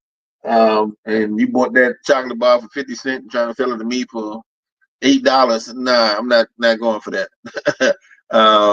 Yeah, I can buy my own chocolate bar. Thank you. But don't hustle me. I said if you're legitimate, I'm down with it. If I can be supportive. But yeah, definitely want to present yourself as being a legitimate association or movement with a serious objective, and not just someone trying to game somebody out of something, because people antennas will go up after getting hustled a few times. So we got to prove ourselves definitely above the bar, above the standard, and they'll in some cases gladly give to a serious undertaking. Yeah, most definitely. And like character as well. Having good character helps as well when asking for money from the public. If people see you as a respectable person, a person that's honest and genuine, they know that if they give you money, you're not gonna go and, I don't know, squander it off on your boyfriend or your girlfriend. You know what I'm saying, or buying yourself this or buying yourself that. Like people can notice good character and they will invest in that also. You know what I mean? So yeah, so go on, President. Oh, I was going to speak to that too, because there's a well-known personality. I don't know if you experienced the same thing. when you met this personality. So I'm not going to say their name, but there's a well-known personality who used to speak strong in different cities all across the globe, and would appeal for large sums of money. Would appeal. We need it. Who's going to be willing to put up $1,000 right now? Come on, who can put it up? And folks be, looking around, and somebody might jump out there and put it up. All right, get that man a black hand, and who else? We need the money. We building a nation. And as soon as that collection is taken and they walking away with a few $1,000s, you see them put on that fur coat and grab a couple nice little honeys on their arm, and hey, they're going to eat some big fancy fish dinner somewhere up the street. You're like, hold up, they just took all our money and he's going to splurge on women and wine and all. You're like, hold on, what kind of, he took us for a sucker. I mean, you have to go get that person any kind of money again. But there are literally people who will, talk that way and tell you what you need to hear and get that money, and then in a minute they got it. They like, thank you, sucker. I mean, brother, for the money. We can use that. And you can't trust where it's going. So yeah, all that's definitely important. I think you may know who I'm talking about, by the way. Donations. Hit the Hit the cash cash app. app. Hit the Hit the cash app. cash app. Donations. Yeah, we know what you're talking about. Yeah, unfortunately, I think I. We all, And if it isn't who you're talking about, there's another person that comes to mind when hearing that. You know what I mean? And you know what's funny? Well, not even funny. A lot of people believe in the source, They believe in it. I don't know what it's gonna take for them to face the reality. I don't know, but hey, you know, let them keep donating their money away and being foolish. They say a fool and his money will soon depart. So that's just how it goes. power of the spoken word. Yes, sir. Yes, sir. I think what's also important is that Garvey doesn't say that you have to spend all your money or whatever money you can to get the latest uh, designer or the best outfit. But I feel that some people might read that and then think that I must go out and spend, especially with like our community, we can be quite materialistic. Mhm. So I just think that, I think he was, when he said about the poor person or the person without the money, but or the individual with the one suit, but they keep that suit so clean and prestige and things like that. I think he's specific, and there's a reason why he talks to that, to say that, when I'm talking about being presentable, I'm not saying to go and bankrupt yourself or I mean, a Western designer and fill his pockets. Is not what I'm talking about. So I think that that's also a point to kind of mention in that as well. No, 100% and stuff. Yeah. And there's even in the other chapters he mentions as well, like it's better to have the money than have the thing. And once you buy something, it loses their value. But to echo what you're saying, it's not about what you have, it's how you present what you have. Keep yourself clean. Don't spend your money, ignorantly. Is what you're talking about, like by buying the latest this and the latest that, following fashion. Garvey, even when people study Garvey, his first wife used to complain about him, about his dress code. He's not up to the time. He's just not current in fashion and all of these kind of things. She And even that's used the that against problem. him. I think that's one of the problems. I think that's why we've got certain pastors who want the 10%, Uh-huh. and then they're driving in big foreign cars, and uh, these times your constituency are struggling. It's almost like, I mean, it's hard times, yet these people are like in your face in designer. I mean, if you've earned it and that's what you want to do, that's one thing. But we know that there's something sinister behind that. And I think this whole illusion of getting a designer, it's more of a red flag than showing yourself in the best place, your best foot forward kind of thing. Whereas a person who might be of humble means, but they're always showing up, they're always presenting themselves. And a part of that is that they always come in clean. I remember back in the day when we used to have black shoes and like, uh, our little pleats in our skirt. My mum used to have to show me how to pleat a skirt so that line is just lining. You know, those pleats are flicking out, Yes, and the indeed, shoe sister. polish at the end of the night before, where you'd have the little brush and your shoe polishing, and you know, you might have to do your mum's or your dad's. It's like that home training, you know. All of those things, they really do stick with you. So, and that's got nothing to do with, you know, breaking the bank and going and getting yourself a Western designer. Do you understand?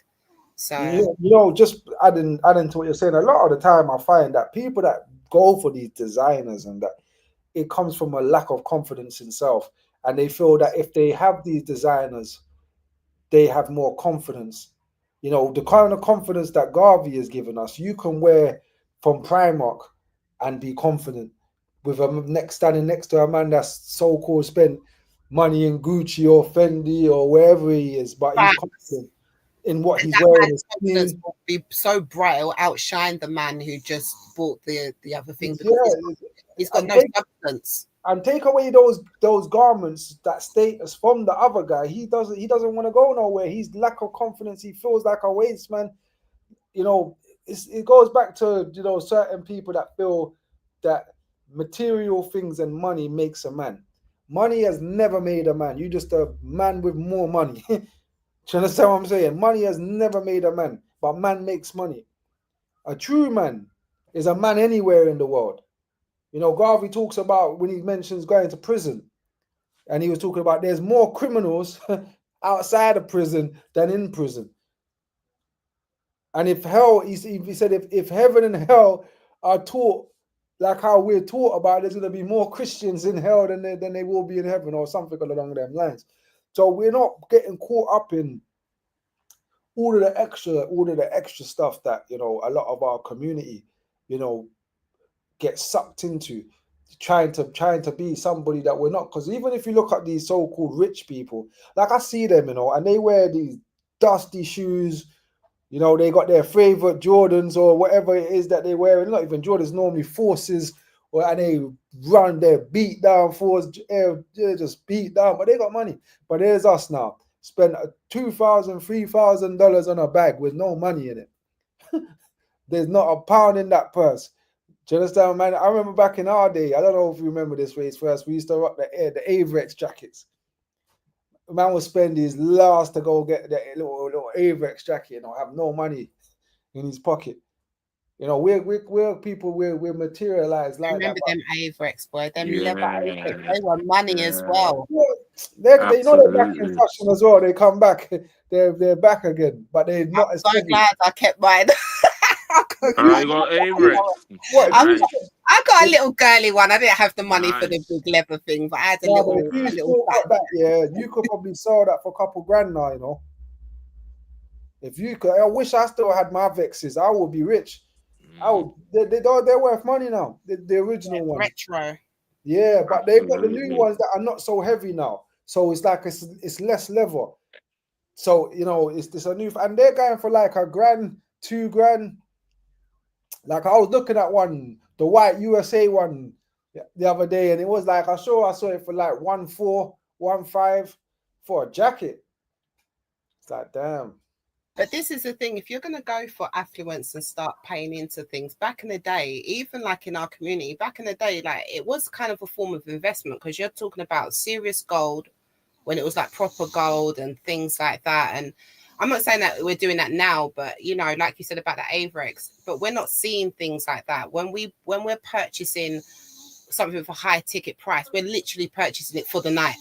And then that's it. Yeah, that's it. We're not looking Like for it you as an said, like investment. when other people are purchasing these things, they can there's more of like a thought process behind it as well. There's also like, I'm buying these chains, or I'm investing in gold, or I've got this painting, or this, that, and the other. Yes, it looks good. Yes, it's good for the now, but it's also profitable later on. Like you said, most of us are buying stuff that are depreciating as soon as we wear it. So if you're going to play that game, play it smartly, but don't be the fool in the game where you're just a consumer to buying something, and then they have the cheek to say, I'm only going to wear it once, because for what?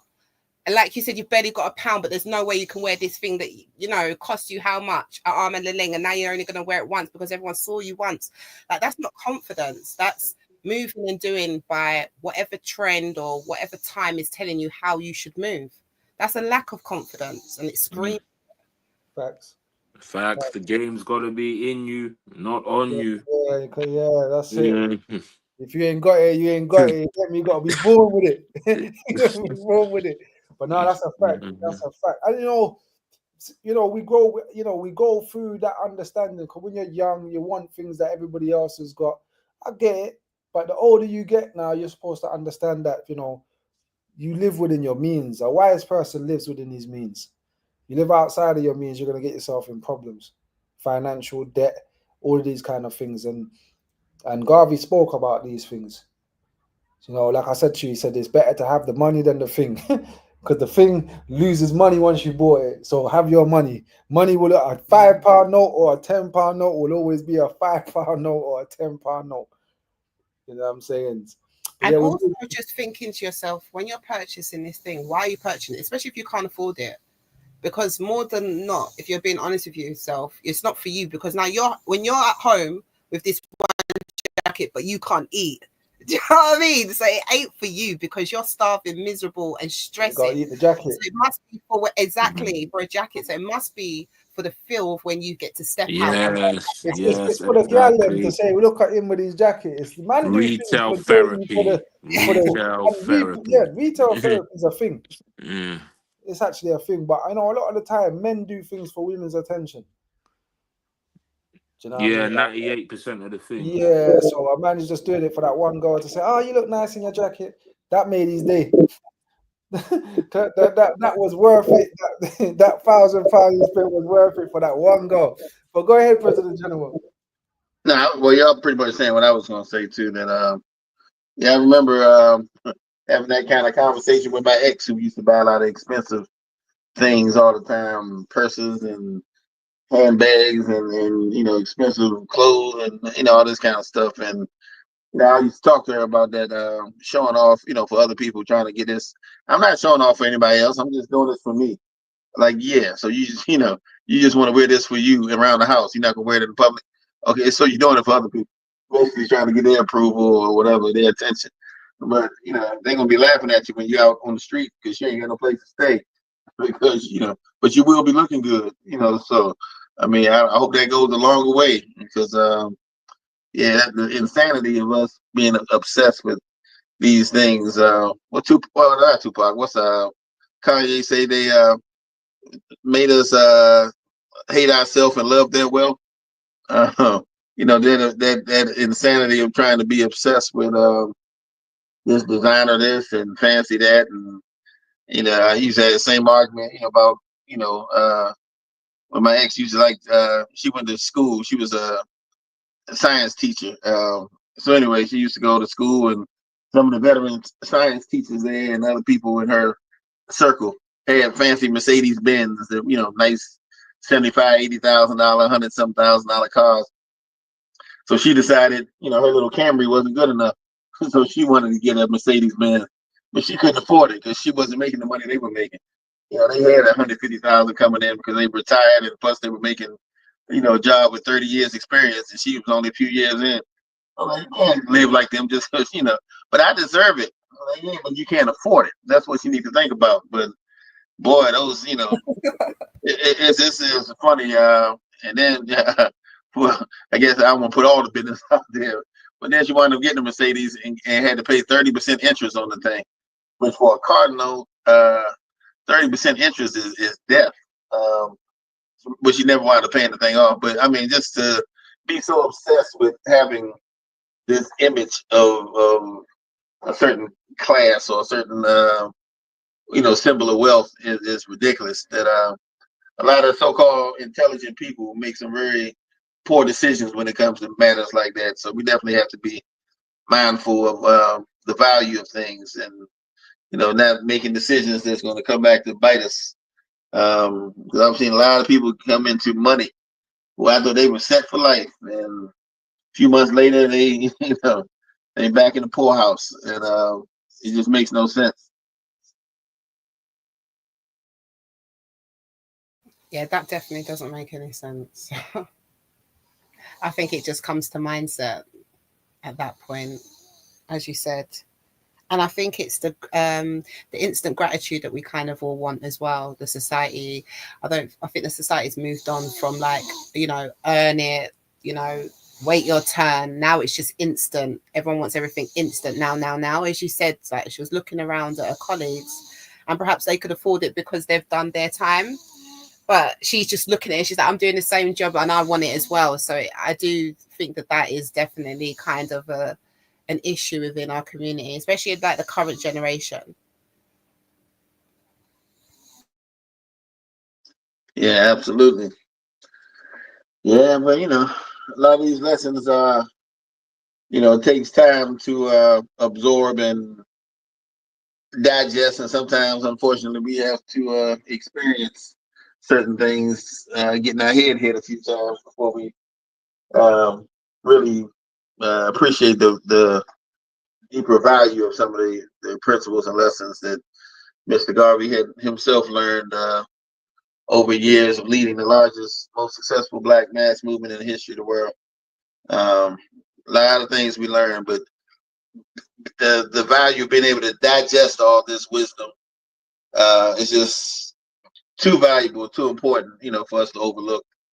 Something we really need to, you know, absorb, you know, I mean, any person's life, there's bound to be certain lessons and blessings that you can, you know, reap some benefit from absorbing, but particularly Mr. Garvey's life. I mean, you know, it's you know, it's a powerful set of lessons. I was thinking about this joke someone once told, not totally related, but you know, there was a guy who was talking about there was an auction for brains going on sale, and somebody had you know, different leaders, civil rights leaders, people's brains. So they sold Martin Luther King's brain for $50 million, and you know, that was a, you know, a nice tall purchase. And then somebody sold Malcolm X's brain for $100 million, and then they found the brain of a drug user, a crackhead, and they sold that brain for $1 billion. And people say, hold on, why would you sell a crackhead brain for more than Malcolm X and Dr. King? Said he never used it. It was fresh like a new vehicle, you know, with no mileage on it. So it was more somehow more valuable with never being used. But anyway, going back to talking about, you know, Mr. Garvey was able to pour all of his thinking into this book and, you know, prepare a generation for it. I'm like, wow. I mean, the blessing of it is immeasurable. And, you know, so some things you would like say already have been taught. It just reinforces, but things that you hadn't been taught certainly gives perspective and allows us to lead and you know, lead effectively and successfully. And the more you internalize it, the more you can begin to think and you know, presumably begin to act as he did and accomplishing things that nobody before or after him has been able to do. So definitely appreciate the blessings of the lessons.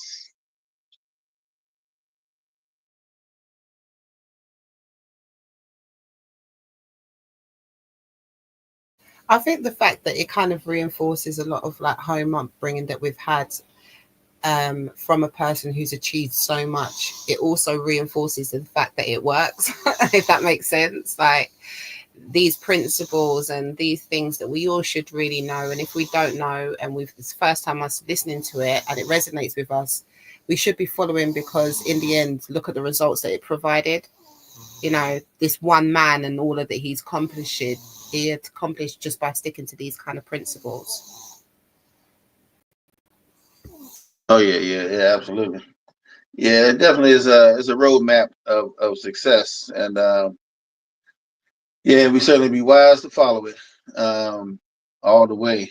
And yeah, I mean, it's, you know, like I say, I've been blessed to have been taught in, you know, theocratic ministry and public speaking and, you know, all sorts of you know, lessons of motivational speaking, and there's all sorts of strategies and approaches, etc. But I've never seen as complete a cross section of a leadership tools. When it comes to leading, Mr. Garvey was clearly light years above everybody else. His standards of leadership were taller, and his ability to sacrifice everything, and for leading the masses the way he did, was a reason. I guess I call him the standard bearer of success under duress, who was blessed to do more with less.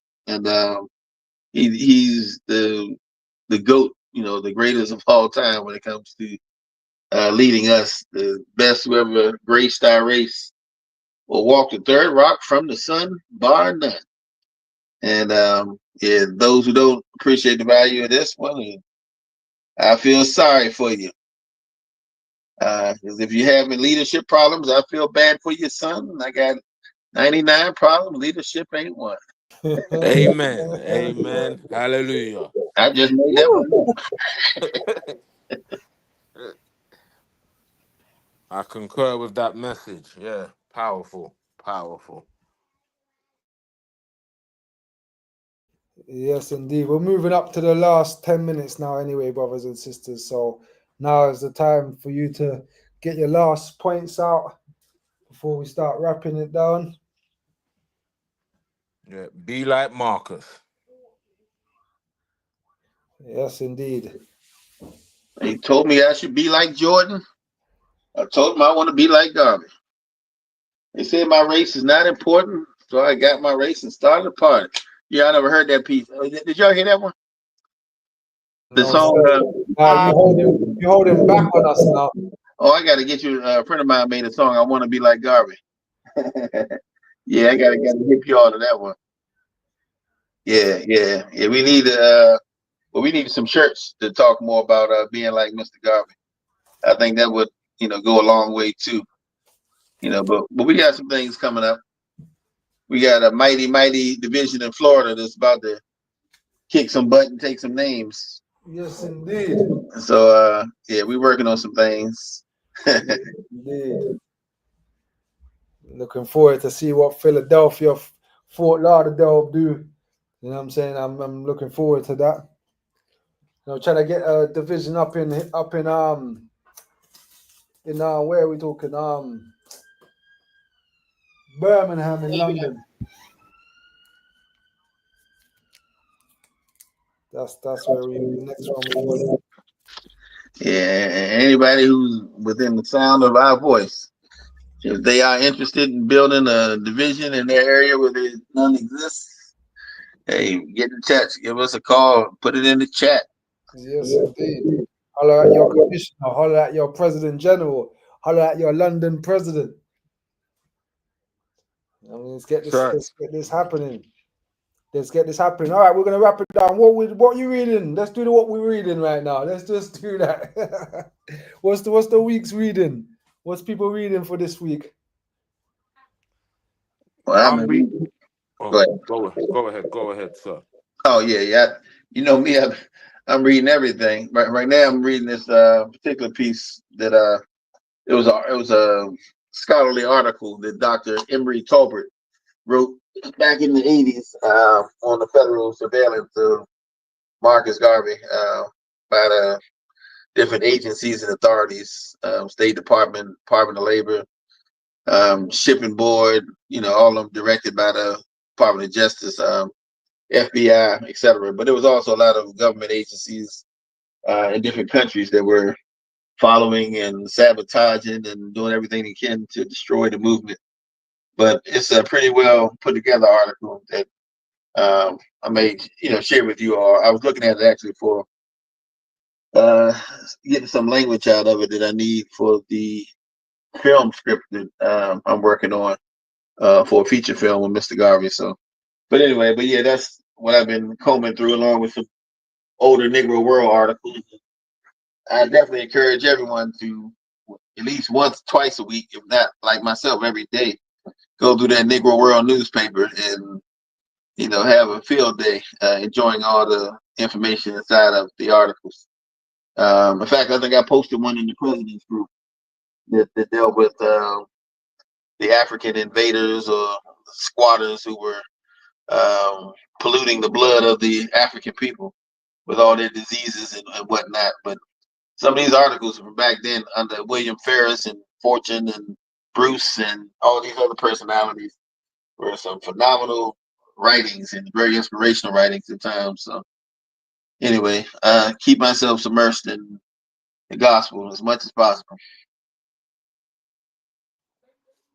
Well, me myself, I'm reading at the moment 3 books. I'm reading By Our Own Strength by William Sherrill, who was a president general in the movement, like our president general now. And yeah, that's a good book I'm reading. I recommend anyone to go and get that. Even though it's written by a Caucasian, I recommend you to go and get that. And Black and White, the way I see it, by Richard Williams, who is the father of Serena and Venus Williams. Um, and The Magician by Philip Cooper is another book I'm reading. And there you have it.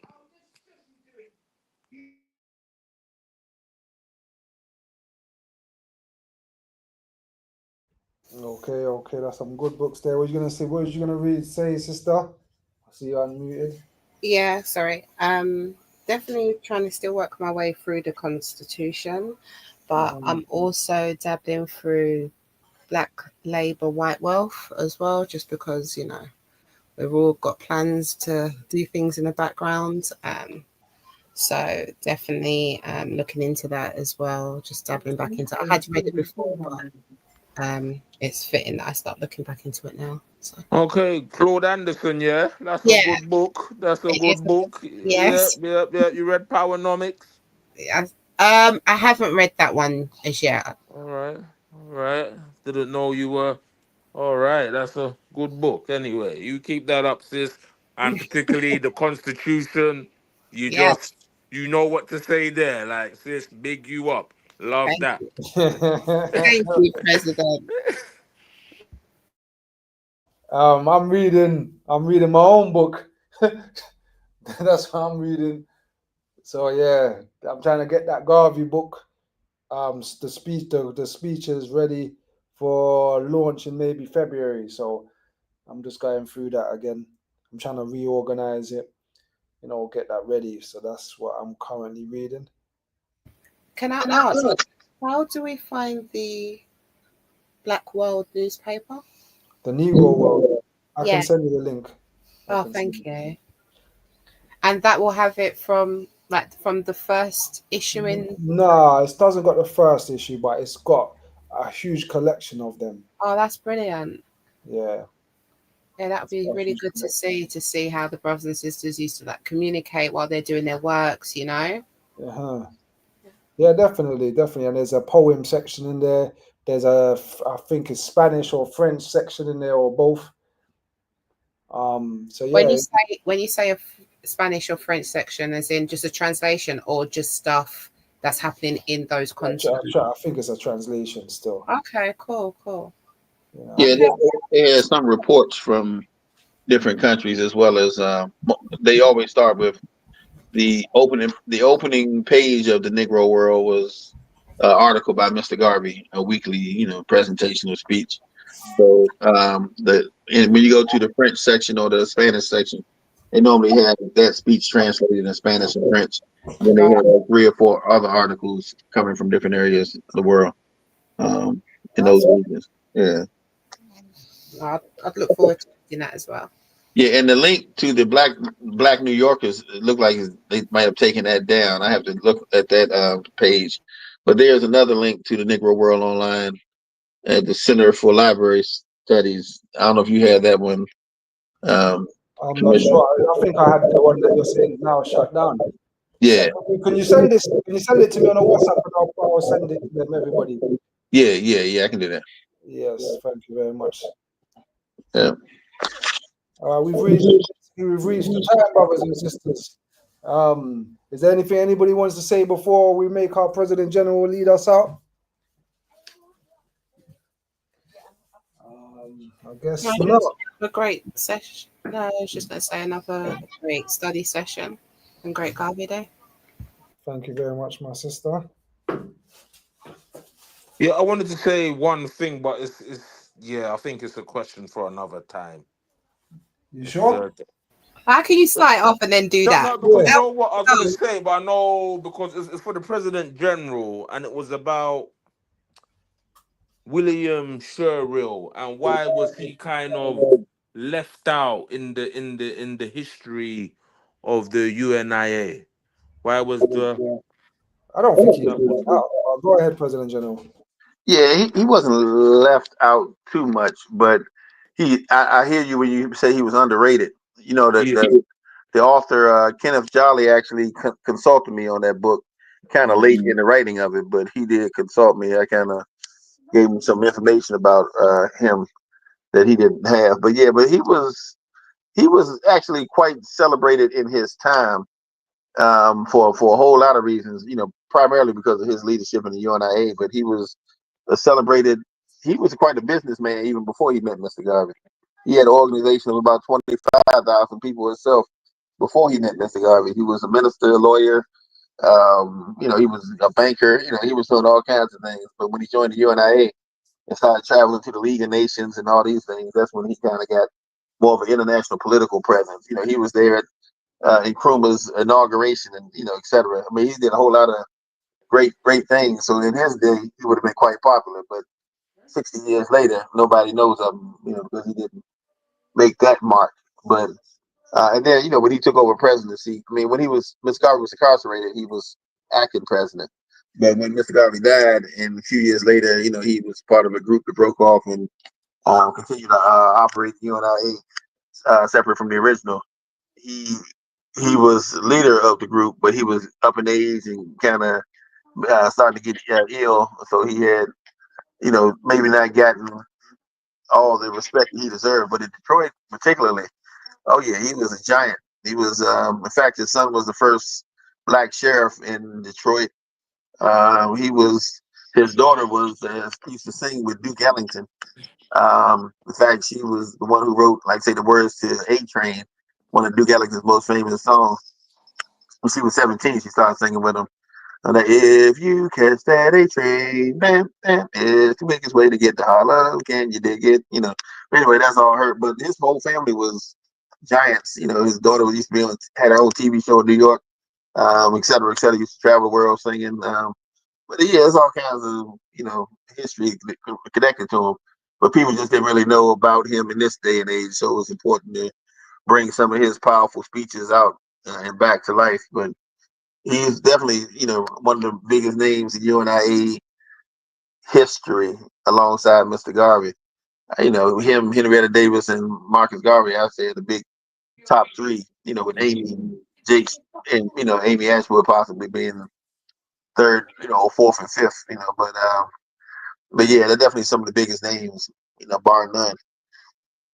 But hell, a lot of people don't know Absolutely. about Mr. Garvey, so, you know, sadly enough, you know, so yeah, I'm not surprised they don't know about Cheryl. You know, they really didn't even know about King if they didn't. The white man didn't endorse him so much. But the This is African, true. yeah, I mean, the people of the world, yeah, if they gravitate to him, yeah, you'll know about Frederick Douglass and certain other people who were safe, but certain other ones, nah, you're not gonna know about them. But you will soon, thanks to the speeches coming out by the commissioner and some other things coming out by the president general and race first might have to get into the writing business, and Sister Kishti might have to get into the writing business. But yeah, we all get into the business of spreading that word and putting some things out. You know, who knows? There's enough writing to be done. I tell you that for sure. When you go to the Negro world, you'll see. You can do a book just on the reports from local divisions. You can do a report just on the poems in the UNIA. They had so many children doing acrostics, it'll blow your mind. Where they will take the word Marcus Garvey and do M is for the man or Moses of his generation, A is for Africa, and some sensation. You know, they're just going to break that whole thing down. But there's so much talent that was put into the movement, into some of the writings in the Negro world, you know, articles that just as relevant today as they were 100 years ago. and it really blow your mind the more you look at them and get the feeling for the advertisements and the actions and the events and all the things that were going on at that time on a worldwide scale under one association umbrella. Powerful.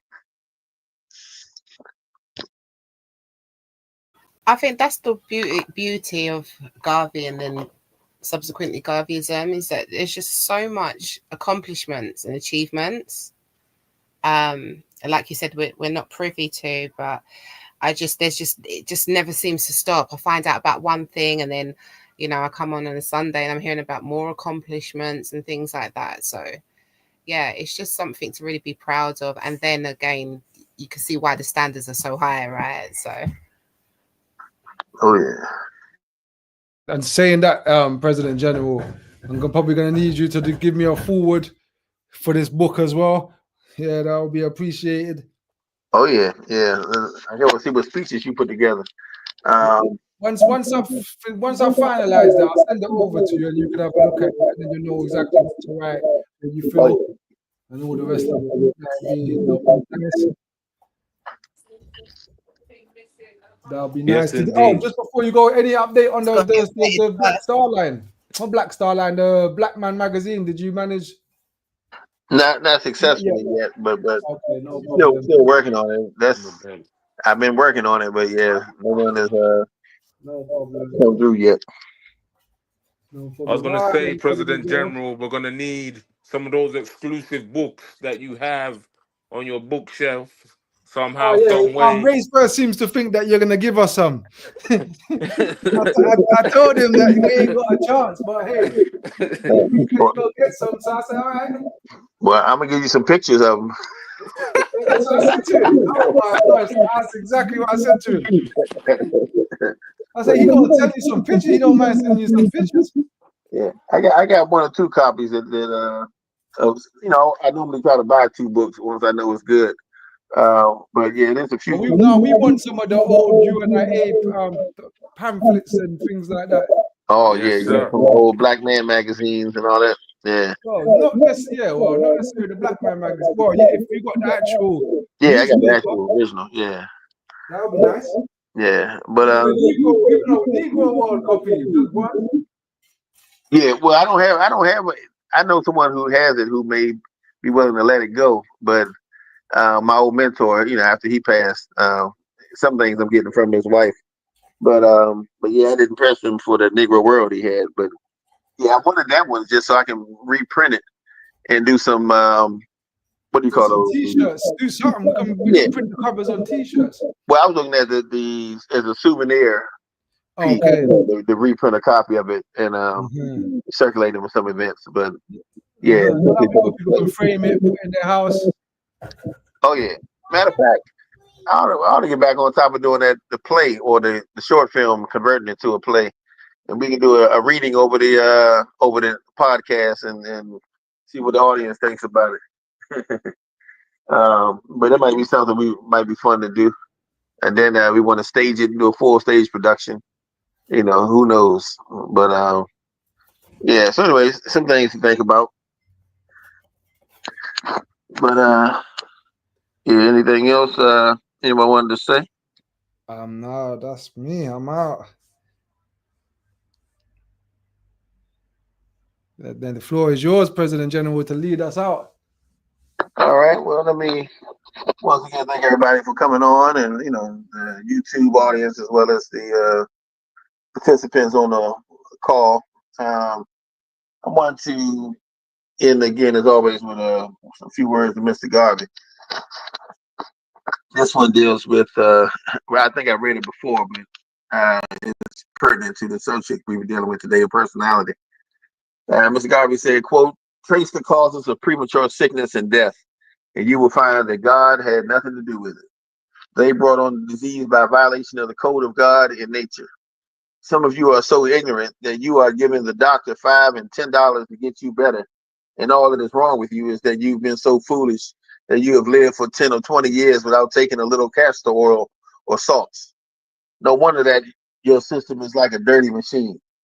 Why, if the chauffeur runs his car up and down and does not overhaul his machine and clean it once a week, the whole thing will clog before the mechanical limit is near.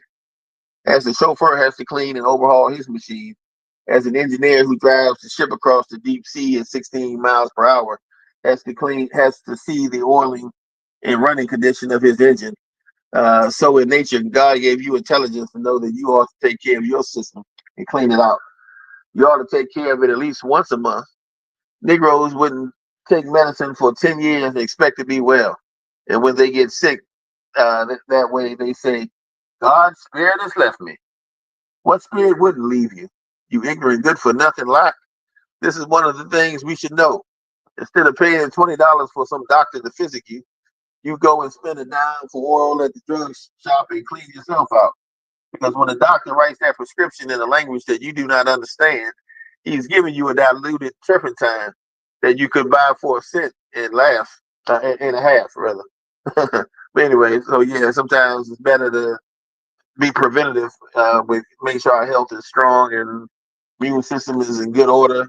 Eat your onions and your garlics and all the superfoods you need. Make sure you get all the nutrients, and we'll be better health wise as well as better presenters in the community and leaders and live a longer, healthier, and productive life. And with that, thank everyone for coming on again. I close with the motto of the association. With all who our members can stand and put that black fist in the air and repeat after me. One God, One God, our firm endeavor, one aim, one aim, most glorious bent, one destiny, one destiny. forever. God bless. Race first, our president. Yes, indeed. Yes, indeed. I'm a poet. And Now you God know bless you. God bless you, our President General. it. Yes, sir. You're a beacon of light, and we are Yes, training it behind you in the course of is. revolution. Oh yeah. Is the solution to stop Yeah. the pollution. And to our destitution. You got it. We're gonna have to start us a hip hop group. Yes, You down indeed. with that, sis? Yeah, I'll produce the beats. There we go. We got a mix master. All right. Peace and blessings to you all. Peace and blessings. Peace and blessings.